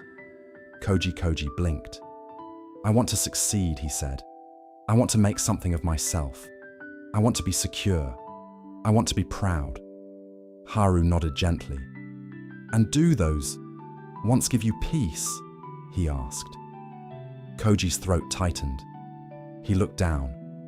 "No," he admitted. "They drive me. I work all day. At night my mind keeps running. It tells me I should be further ahead. It tells me I am behind. It tells me I cannot stop." Haru listened as if he were listening to a familiar wind. Then he said, "Long ago, I was like you." Koji looked up surprised. Haru continued, "I chased praise. I chased certainty. I chased a life that looked impressive. I believed if I could arrange the right conditions, I would finally feel safe inside." He paused, eyes on the water, and for a while, he said it worked. "People admired me. I received invitations. I was asked to speak. I was called talented." Koji leaned forward, slightly drawn in. Haru's voice stayed soft. "But the mind that chases cannot rest," he said. "Even when it reaches something, it immediately looks for the next thing. Even when it receives praise, it worries the praise will end. Even when it gains security, it fears it will be taken." Koji felt the truth of those words like a weight in his chest. That was exactly his life. "A ladder with no top," Haru said. "One night I sat alone with my accomplishments and realized I was still afraid, still restless, still hungry, and I saw something clearly." Koji asked quietly, "What did you see?" Haru smiled, small and gentle. "I saw that the hunger was not outside," he said. "It was inside, and no amount of achievement could feed it." The pine needles above them moved softly in the breeze. Far away, a wave broke and sighed. Haru continued, "So I began to do something very simple. I began to practice contentment, not as a philosophy, but as a daily act." Koji frowned. "Contentment," he repeated. "How do you practice that?" Haru lifted his hand and pointed toward the sea. "Listen," he said. "The ocean does not beg the sky for more water. The sky does not beg the sun to shine longer. They are what they are, and in that they are complete." Koji listened, but his mind still wanted a method. Haru seemed to sense this and spoke more plainly. "I practiced by stopping," he said, "stopping the endless reaching, stopping the habit of measuring myself, stopping the belief that peace was somewhere else." He looked at Koji with kind eyes. "You believe you will rest when you become someone," he said, "but you can also rest when you stop trying to become." Koji's chest tightened. A part of him resisted. Another part of him felt relief, as if a door had cracked open. Haru stood slowly and stretched his legs as if he had been sitting for a long time. "Come," he said. "Walk with me." They walked along the shore. The sand was cool underfoot. The wind moved through their clothes. Haru's pace was unhurried. As they walked, Koji noticed how his own body felt when he stopped rushing. He noticed the tension in his shoulders. He noticed the tightness in his jaw. He noticed how the mind kept trying to plan the next sentence, the next step, the next goal. Haru said softly, "Do you feel it? The mind is always leaning forward." Koji nodded. Haru said, "In the next part, I will show you how to lean back." And as the last light of day softened over the waves, Koji felt for the first time in a long while that maybe peace was not something he had to earn. Maybe it was something he could allow.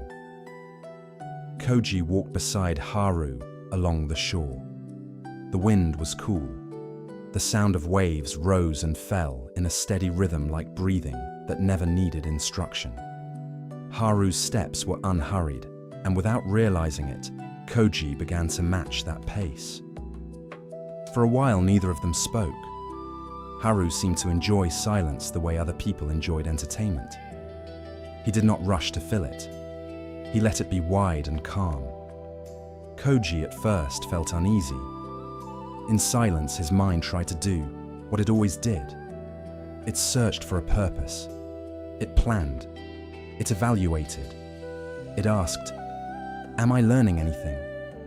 Is this useful? How long will this take?" Haru glanced at him and smiled faintly, as if he could hear those thoughts without being told. "You feel the leaning," Haru said. Koji nodded. "Yes," he admitted. "My mind keeps moving forward. Even now." Haru stopped walking and pointed to a smooth stone near the waterline. "Sit," he said. Koji sat. Haru sat beside him. The sand shifted under their weight. A thin line of foam crept forward, then retreated, leaving the ground darker and damp for a moment. Haru spoke gently. "Tell me, Koji," he said, "when you have a good day, what happens at night?"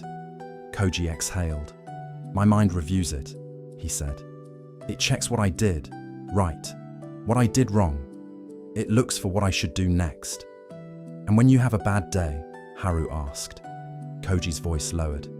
"It punishes me," he said. "It replays mistakes. It predicts failure. It tells me I'm falling behind." Haru nodded. "So, your mind is always working," he said. "Even when you lie down. Even when your body begs for rest." Koji looked out at the water. He could feel how true it was. He had thought of himself as disciplined. He had called it ambition. But now he could see the cost. His ambition followed him into the night like a shadow that never slept. Haru picked up a small shell, turned it once in his fingers, then placed it back on the sand. "Do you know why I am calm?" he asked. Koji looked at him. "Because you have nothing to lose," he guessed. "Because you don't care what people think." Haru smiled. "I do care," he said. "I am not made of stone. If someone insults me, I feel it. If I am hungry, I feel it. If I am cold, I feel it." He paused, letting the honesty land. "Then why?" Koji asked. Haru's voice stayed soft. "Because I stopped bargaining with life," he said. "I stopped saying, I will be at peace when I have more, when I am praised, when I am secure, when I am finally enough." Koji swallowed. Those words felt aimed directly at his nights. Haru continued. "Contentment is not pretending you don't want anything. Contentment is seeing that wanting does not end. If you feed it, it grows. If you obey it, it expands, and it will keep you restless forever." Koji's brow tightened. "But if I stop wanting," he said, "won't I become lazy?" Haru shook his head. "There is a difference," he said. "You can act without craving. You can work without hunger. You can improve without self-hatred." He looked at the horizon. "A tree grows," he said, "but it does not panic. It does not curse itself for being shorter yesterday. It grows because that is its nature, not because it believes it must become worthy." Koji sat very still. The idea was simple, but it touched something deep. He had been living as if his worth were always in question. Haru said, "Lean back, Koji." Koji blinked. "Lean back," he repeated. Haru nodded. "Not only with your body," he said, "with your mind." Koji tried. He let his shoulders drop slightly. He let his hands rest on his thighs. He let his breath move without trying to improve it. Haru spoke slowly, like guiding someone into sleep. For 1 minute, he said, "Do not chase the next thing. Do not measure. Do not build a future in your head. Just sit here. Let the ocean do the moving." Koji stared at the water. A wave rose, broke, and flattened. Another followed. The pattern was endless, and yet it did not feel urgent. It felt complete. A thought came into Koji's mind. You should be doing something. He noticed it. Then without forcing, he let it pass the way a wave passes. Another thought came. What if you fail? He noticed it too and let it pass again. Something loosened in his chest. It was small, but real. Haru said, "Do you feel the difference?"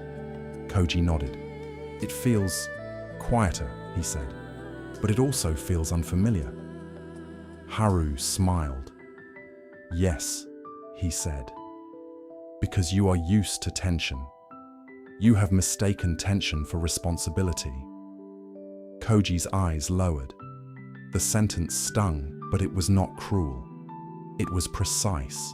Haru continued. "Here is a practice you can use tonight," he said. "When you lie down and the mind begins to reach, do not argue with it. Do not chase it. Just say gently, 'Not now.' Then return to something simple. The breath, the weight of your body, the sound in the room." Koji listened closely. Haru added, "And remember this, you do not rest because you deserve rest. You rest because you are alive. Even the ocean rests between waves." Koji breathed in slowly. He felt emotion rising, not dramatic, but tender. A part of him had been starving for permission. Haru stood and brushed sand from his robe. "Come," he said. "It's getting late." They walked back toward the village. Lanterns began to glow in windows. Smoke rose from cooking fires. People laughed in small groups, and the sound carried gently through the evening air. As they passed a small shrine, Koji heard a bell ring somewhere nearby. Not loud, not urgent, just one clear tone, then silence. Haru paused and listened as if the bell was speaking. Koji listened too. The sound faded, and what remained was a clean quiet. Haru said softly, "There are people who live their whole life like that bell. One task, one sound, one moment done completely." Koji looked at him. Haru smiled. "That is the next story," he said. "A bell ringer who does one simple thing so fully that the world becomes quiet around him." And so, as Haru's words settle like warm sand after a wave, we enter the next doorway. A doorway that is not about chasing less, but about doing one thing so completely that the mind has no room to scatter. In a large temple near a bustling town, there was a bell tower that rose above the rooftops. From the streets below, people could see its wooden beams and the dark shape of the great bronze bell hanging inside. And every day, at fixed times, the bell rang out slow, deep tones that traveled through the market noise and into the quiet corners of homes. The bell did more than mark time. For some, it was a reminder to pause. For others, it was comfort. For tired workers, it was a soft cue that morning was moving into afternoon and afternoon into evening. For monks, it was part of the monastery's breath, steady and dependable. The one who rang the bell was a man named Daigo. Daigo was not an abbot. He was not a scholar. He rarely spoke. He lived in a small room near the tower and kept his duties simple. When the time came, he climbed the wooden steps, prepared the rope, steadied his breath, and struck the bell with a measured rhythm. Then he returned to silence. To many of the younger monks, Daigo seemed unimportant. They were studying sutras and commentaries.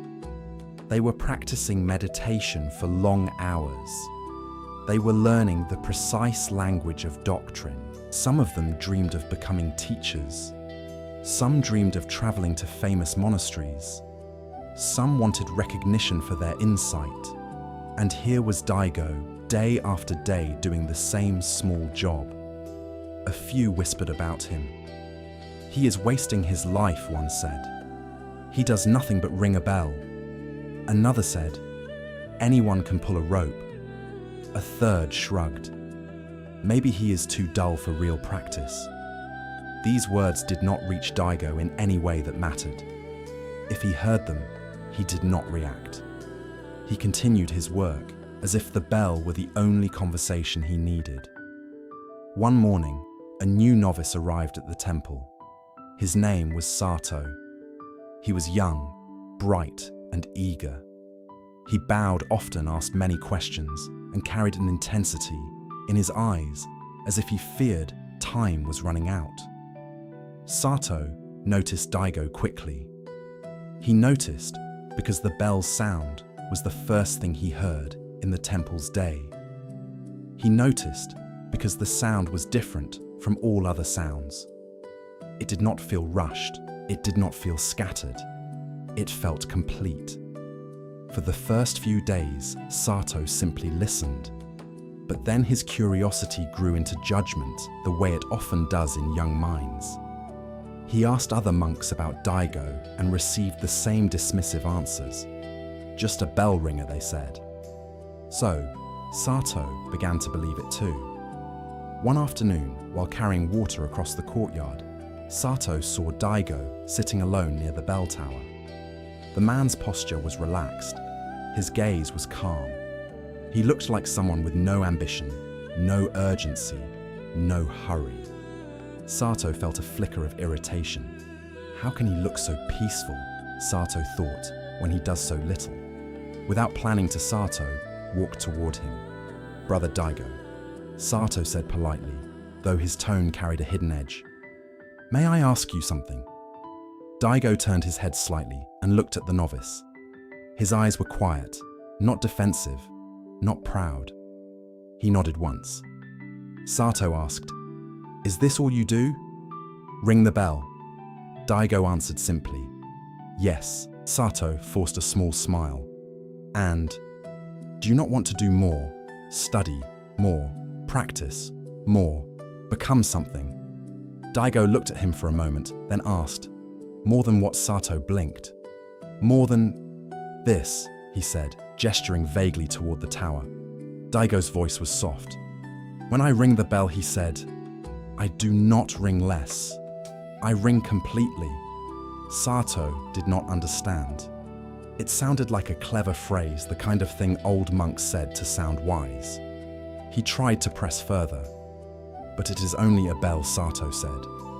"How can that be the path?" Daigo's gaze remained steady. "Come tomorrow," he said. "Before dawn. Stand with me. Listen closely." Sato nodded, half out of politeness, half out of curiosity. But inwardly, he still believed it would prove nothing. A bell is a bell, he thought. Pulling a rope is pulling a rope. The next morning, before the sky turned pale, Sato climbed the wooden steps to the bell tower. The air was cold. His breath made faint clouds. The wood creaked beneath his feet. The town below was still asleep, wrapped in darkness. Daigo was already there. He did not look sleepy. He did not look hurried. He moved with the same calm as the ocean. Haru had pointed to the same calm as the stream behind Master Yan's temple. He checked the rope. He placed his feet. He rested his hands. He took one slow breath, not as a ritual, but as readiness. Sato watched, trying to see what was special. Daigo did not speak. He only listened.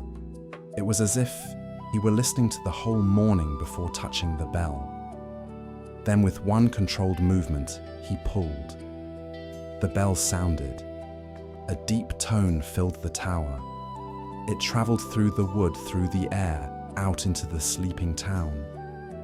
The sound was not just loud, it was wide. It seemed to enter the body.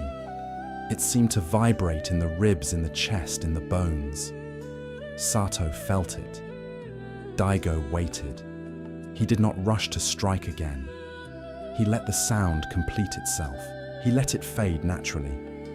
He listened all the way to the end, as if the fading were part of the ringing. Then he pulled again. Another tone. Again he waited. Sato noticed something he had never noticed before. The bell was not only the sound, it was the space after the sound. It was the silence that became clearer when the vibration disappeared. Daigo was not only ringing the bell, he was listening to silence. And in that listening, his mind did not wander. It did not lean forward. It did not split the moment into two. It was simply present, holding nothing, adding nothing. Sato stood in the cold air and felt his own thoughts slow, not because he forced them, but because the bell's rhythm gave them no place to run. Daigo pulled again, and the tone rolled out like a wave. And in that moment, Sato began to sense that the bell tower was not a small duty. It was a practice hall, but the deeper lesson why doing one simple thing completely can quiet the mind more than 1,000 scattered efforts would unfold in the next part when Sato speaks and Daigo answers in a way Sato will never forget. The bell's last vibration faded into the cold air, and the tower became quiet again. The town below remained dark, but a thin line of pale light had begun to form at the edge of the sky. Sato stood very still, listening, not sure what he was listening for anymore. He only knew that the silence felt different now. Cleaner, wider. Daigo lowered his hands and rested them at his sides as if nothing special had happened, as if this was simply how mornings were meant to be. Sato finally spoke softly, as though he did not want to disturb the quiet. "Brother Daigo," he said, "why does it feel like that?" Daigo turned his head slightly, like what he asked. Sato searched for words. "When you ring the bell," he said, "it feels complete. It feels like the mind has nowhere to go, but it's just one task." Daigo nodded once, as if Sato had described something obvious. "It is one task," Daigo said. "That is why it works." Sato frowned. "I don't understand." He admitted, "I meditate. I study. I try hard. My mind still scatters. But here, listening to you ring a bell, it becomes quiet." Daigo looked out through the open window of the tower toward the dark shapes of rooftops and trees. His voice remained gentle. "The mind scatters when it is split," he said. "When part of you is here and part of you is elsewhere. When part of you is doing and part of you is judging the doing. When part of you is living the moment and part of you is thinking about the next moment." Sato felt a small chill, not from the air, but from recognition. He knew that splitting. He lived inside it. Daigo continued, "When I ring the bell, I do not do two things. I do one. I pull. I listen. I let the sound finish. Then I pull again." Sato asked, "But isn't listening a second thing?" Daigo's mouth softened into the hint of a smile. "Listening is not a second thing when it is the same thing," he said. "When the whole mind is with the sound, there is no extra mind outside the sound measuring it." Sato was quiet. The bell rope hung still beside them. A faint scent of old wood and cold metal filled the tower. Daigo said, "Most people live with an extra person inside their head. A commentator, a judge, a planner, a worrier. That extra person keeps talking over the moment. So even when the body is doing one simple thing, the mind is doing 10. Sato's eyes lowered. He could feel that extra person in himself. It followed him into meditation, into study, into sleep. It said, "Not good enough. Faster. Better. More." Daigo said, "If you want the mind to quiet, stop giving it extra jobs." He reached up and lightly touched the rope. "The bell is honest," he said. "It does not pretend. It rings, then it fades. It does not cling to its own sound. It does not chase the next sound. It does not judge whether the tone was perfect. He looked at Sato. Be like that. Sato swallowed. How, he asked. Daigo gestured toward the rope. You ring, he said. Sato's chest tightened. He had not expected this. His mind immediately began to worry. What if I do it wrong? What if the tone is ugly? What if he judges me? Daigo watched him calmly, as if he could see all of that. Just pull, Daigo said, and listen all the way to the end. Sato stepped forward. He placed his hands on the rope. It was rough against his palms. He took a breath and pulled. The bell sounded. The tone was deep but slightly uneven. Sato felt his mind jump in immediately, criticizing. Too hard. Too weak. Not like Daigo. But then he remembered the instruction. Listen all the way to the end. So he listened. He listened as the sound filled the tower.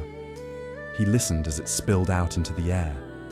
He listened as it began to fade. And as he listened, something in him stopped talking. Because it could not listen and comment at the same time, not fully. The sound thinned, thinned, thinned, and then disappeared into silence. Sato noticed the silence more clearly than he had ever noticed it before. It was not empty, it was alive. It was like a soft room the mind could rest in. Daigo said quietly, again. Sato pulled again. The bell sounded again. This time the mind still tried to judge, but it had less energy. Listening held his attention like a steady hand. Again, he listened to the end. Again, the sound faded. Again, the silence opened. After several rings, Sato's shoulders lowered. His jaw softened. His breath became slower.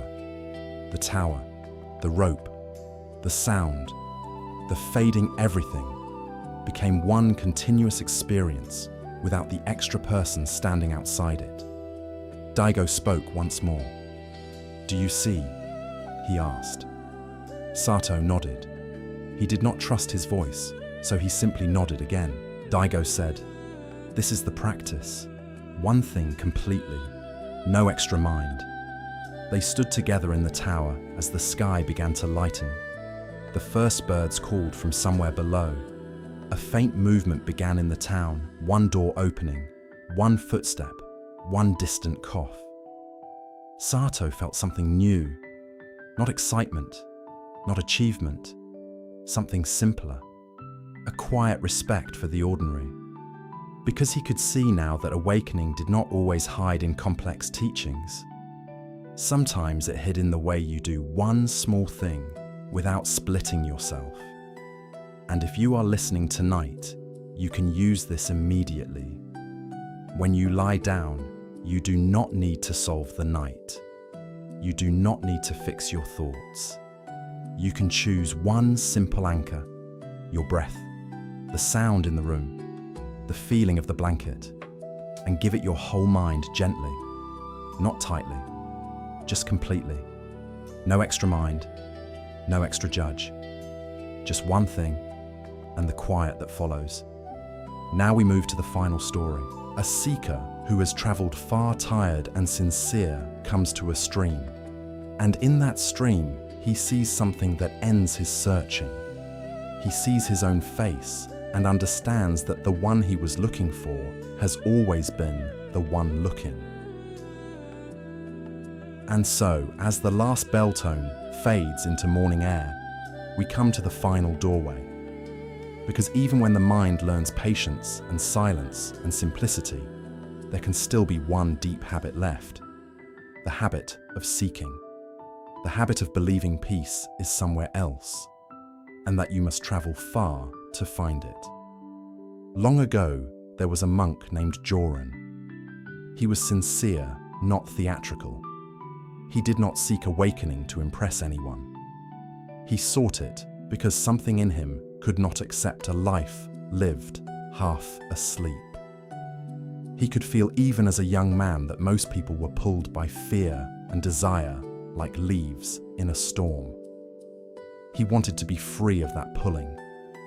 He wanted to know what was true. So he became a monk. He shaved his head. He put on simple robes. He learned to bow.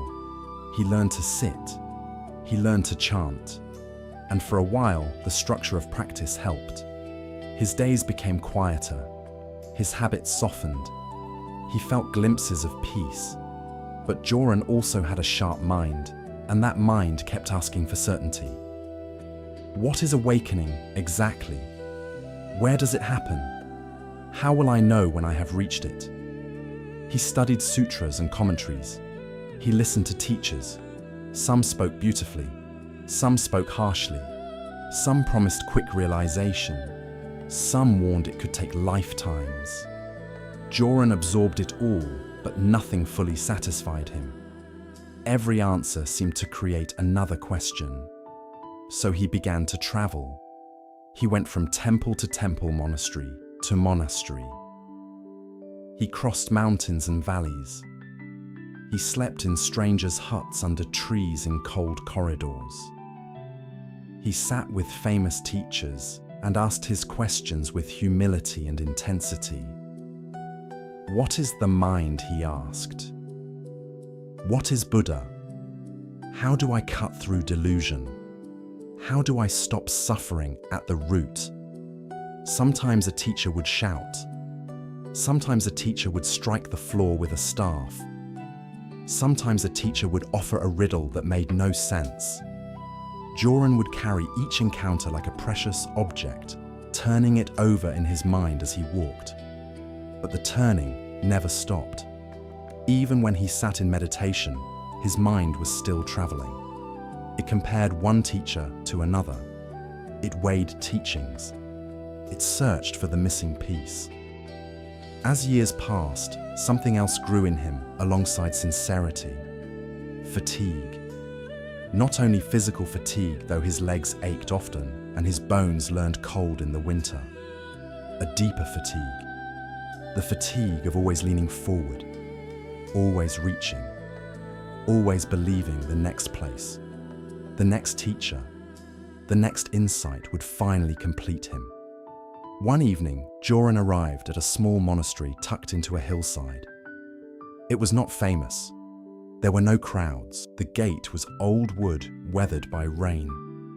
The courtyard was simple, swept clean.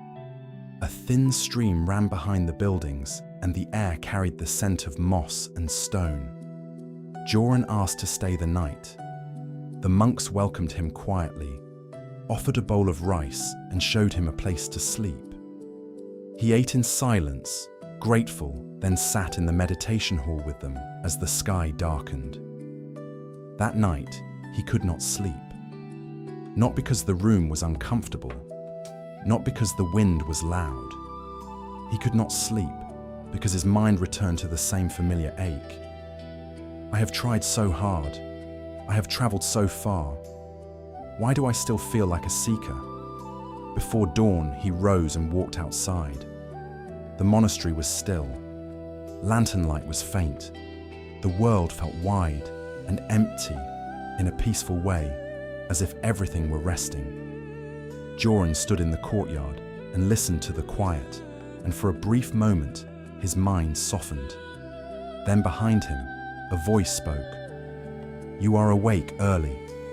Joran turned. An elderly monk stood near the doorway. He was not dressed richly. His robe was plain. His face was lined, but his eyes were clear and calm. There was no sharpness in him, no need to impress, no urgency. Joran bowed. "Yes, master," he said. "I could not sleep." The elder looked at him for a moment, then asked, "Why could you not sleep?" Joran hesitated, then answered honestly. "Because I am still searching," he said. "I have studied and practiced for years. I have visited many teachers. I have heard many answers. Yet my mind does not rest. I feel like I am always reaching for something I cannot hold." The elder nodded slowly, as if he had heard this many times, not from others, but from the human heart itself. He said, "Tell me your name." "Joran," he replied. The elder, said, "I am Master Rui. Come, walk with me." Joran followed him along a narrow path behind the monastery. The earth was cool underfoot. The sky was beginning to lighten, but the sun had not risen yet. Birds were silent. Everything felt suspended, as if the world were holding a gentle breath. They walked without speaking for a while. Master Rui's steps were slow, unforced. He did not seem to be going anywhere important. He seemed to be walking simply to walk. Joran felt his mind wanting to fill the silence with questions. He wanted to ask the master to teach him, to fix him, to give him the key. But something in Master Rui's quiet pace made Joran hesitate. It made him feel that rushing would only repeat the same pattern. Finally, Master Rui said, "You have traveled far." "Yes," Joran said. "Very far." Master Rui asked, "And what have you found?" Joran opened his mouth, then closed it again.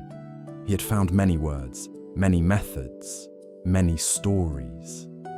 Yet, when he tried to name what he had truly found, his mind went blank. "I'm not sure," he admitted. Master Rui nodded. "Good," he said softly. "That is honest." They continued walking until they reached the stream behind the monastery.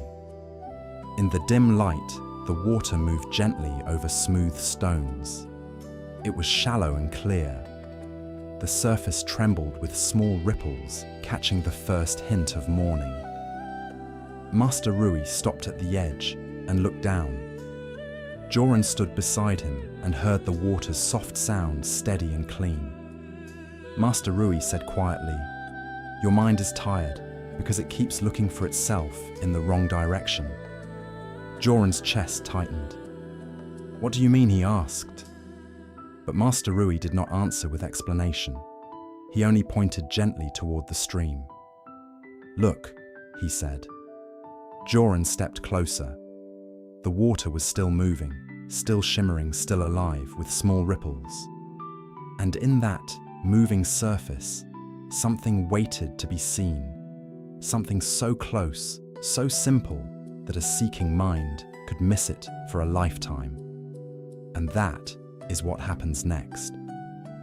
Joran leaned closer to the stream. At first, he saw only water, ripples, small circles widening and fading, a pale reflection of the sky that was slowly turning from dark to soft grey. The sound of the current was gentle, steady, like quiet breathing. "Look," Master Rui said again. Not louder, just clearer. Joran looked more carefully. And then he saw it. In the moving surface between ripples, a face appeared. His face. Not as a perfect mirror image. Water never holds still long enough for that. But as a living reflection that formed and reformed moment by moment. His eyes, his brow, the shape of his mouth. The familiar features he had carried through mountains, valleys, temples, and years. For an instant, Joran felt a strange shock, as if he had expected to see something else. Some sign, some symbol, some hidden truth, rising from the stream like a revelation. But it was only him, his own face looking back. And in that simple seeing, something in him stopped. The mind, which had been reaching forward for so long, paused, as if it had reached the end of the road and found there was nowhere else to go. Master Rui spoke softly, as if he were speaking into the quiet space that had opened. "Who is the one who has been searching?" he asked. Joran's lips parted, but no answer came. Because any answer would be another thought, another attempt to grasp. And the question was not asking for a clever response. It was pointing directly to the one who was about to respond. Joran looked at the reflection again. The face in the water was not separate from the water. It appeared because of the water. It moved because the water moved. and yet it was clearly there, unmistakable. In the same way the self he had been chasing, this seeker, this one who wanted awakening, was not an object he could find somewhere else. It was the very activity of seeking itself. It was the mind's habit of reaching.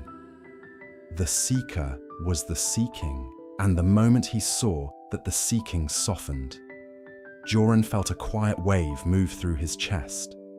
Not excitement, not triumph, a deep, simple relief, like setting down a heavy pack after a long journey and realizing you do not need to pick it up again. He whispered, almost involuntarily, "So, it was never outside." Master Rui nodded. "Never," he said. Joran's eyes stayed on the water. Thoughts still arose, but they felt farther away now, like birds flying across a wide sky. He could see them come and go without being pulled forward by them. Master Rui said, "You traveled far, hoping to find something that would complete you. But completion is not an object. Completion is the end of grasping." Joran swallowed. His throat felt tight, but it was not fear. It was the tenderness of recognition. He said quietly, "Then what should I do?" Master Rui's voice remained gentle. "Stop looking for your face in other people's mirrors," he said. "Stop searching for the mind as if it was somewhere else. When you look for it, you are already it." Joran sat down by the stream as if his legs had suddenly become too soft to hold him. He watched the reflection appear, blur return. Each time the ripples moved, the face changed. Each time the water settled, the face became clearer. And he understood another layer of the teaching. Even the reflection was not something to grasp. If he tried to freeze it, he would only disturb the water. If he tried to hold it still, he would only create more ripples. The clearest reflection appeared when he did nothing at all. Master Rui said, "This is why striving makes the mind restless. It is like trying to smooth water with your hands. The more you try, the more you stir it." Joran breathed in slowly. He could feel his body resting on the ground. He could feel cool air on his skin. He could hear the stream moving. Everything felt simple, and in that simplicity, it felt complete. The sun began to rise behind the trees. Light touched the surface of the water and made it sparkle. The monastery bell rang in the distance, faint and low, like a memory. Joran bowed his head. For a long time, he had believed awakening would arrive as a dramatic event, as a final answer that would silence every question forever. But what he felt now was quieter than that.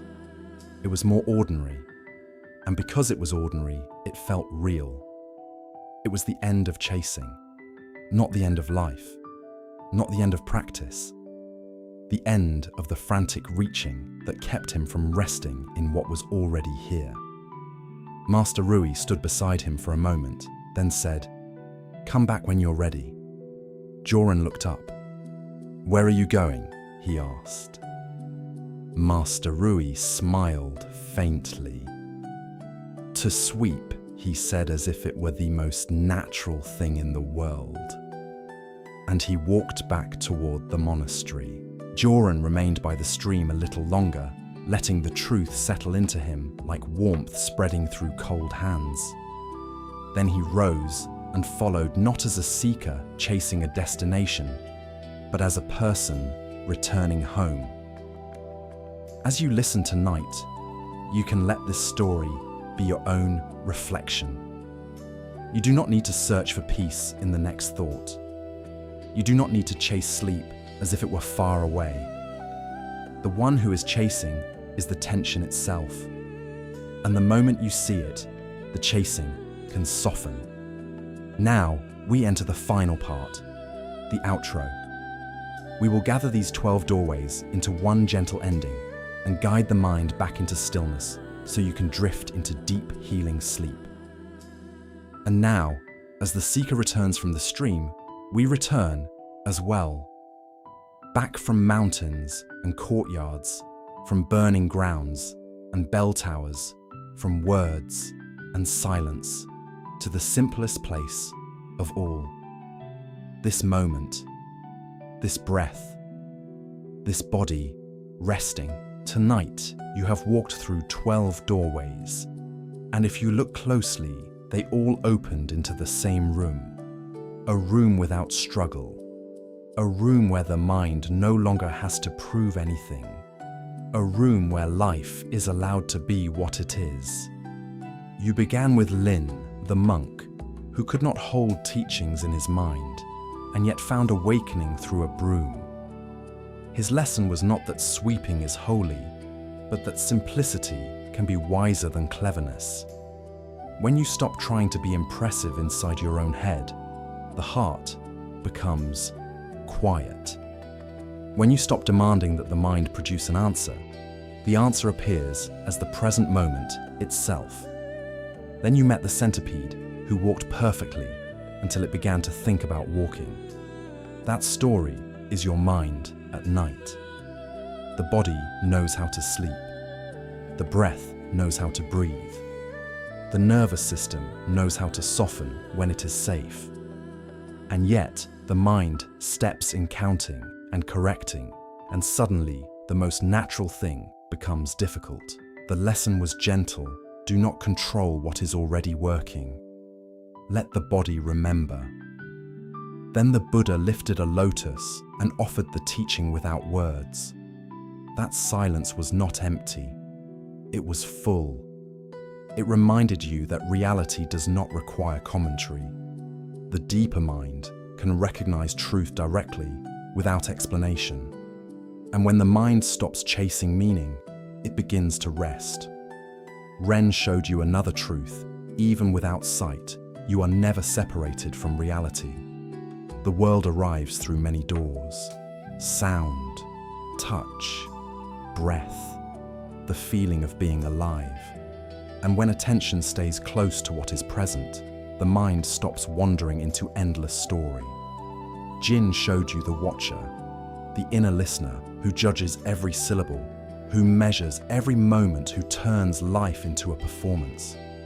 And the remedy was simple: who is listening. When you see the watcher, it softens. When you stop monitoring yourself, the mind relaxes. Suri's grief opened the deepest human doorway. Loss, the burning that comes when the heart clings to what cannot be held. The Buddha did not take away her love. He widened it. He showed her that clinging burns, but love can remain spacious. And in that widening, she could breathe again. Master Yan pointed to leaves and showed you how thoughts can be like weather. They come when conditions bring them. They pass when conditions change. Your suffering is not the leaf. Your suffering is the hand that reaches up to grab every leaf in the air. When you stop chasing, the mind can rest. Lord Chakra showed you patience as strength. He refused to pick up the burning torch of insult. He refused to be conquered inside. And you learned that much of sleeplessness is not caused by the moment itself, but by the reaction, the replay, the second arrow. Patience is not surrender. It is freedom. Weimar answered the highest question with silence again.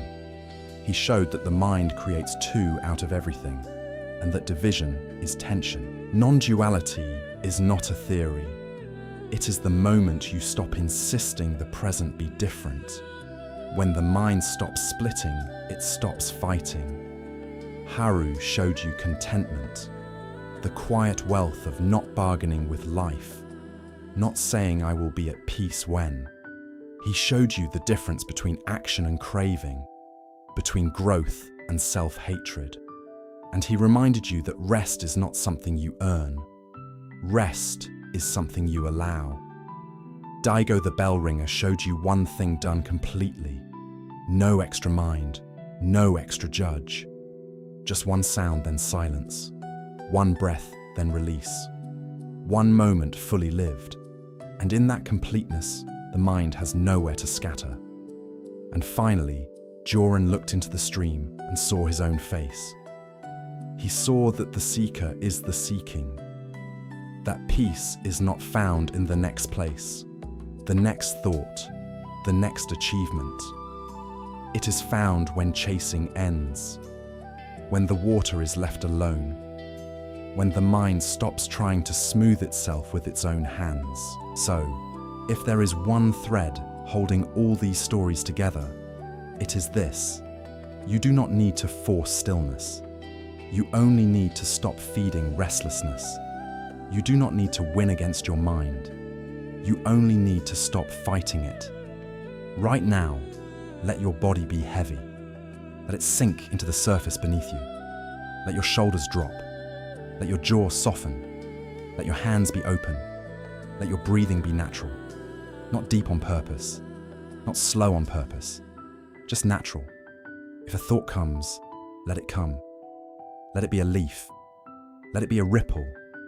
Let it be a bell tone that fades. Do not chase it. Do not argue. Do not pick it up. If you notice the watcher, you can ask gently who is listening. Then return to something simple. The sound of this voice, the feeling of your breath, the weight of your body, the quiet of the room. And if emotion rises, let it rise. If your heart feels tender, let it be tender. Nothing needs to be fixed right now. Nothing needs to be solved tonight. You are allowed to rest. You are allowed to stop. You are allowed to let the day fall away the way leaves fall in autumn, the way a bell tone fades into silence, the way a wave returns to the ocean. In this space, you do not have to be anyone. You do not have to become anything. You can simply be here and let sleep arrive when it arrives. And if you wake again later in the night, remember you do not need to chase sleep. You can return to one thing, one breath, one sound, one gentle anchor. No extra mind. Thank you for spending this quiet time with me. If these stories helped you, you can return anytime. This is a place for stillness, a place where the mind can soften.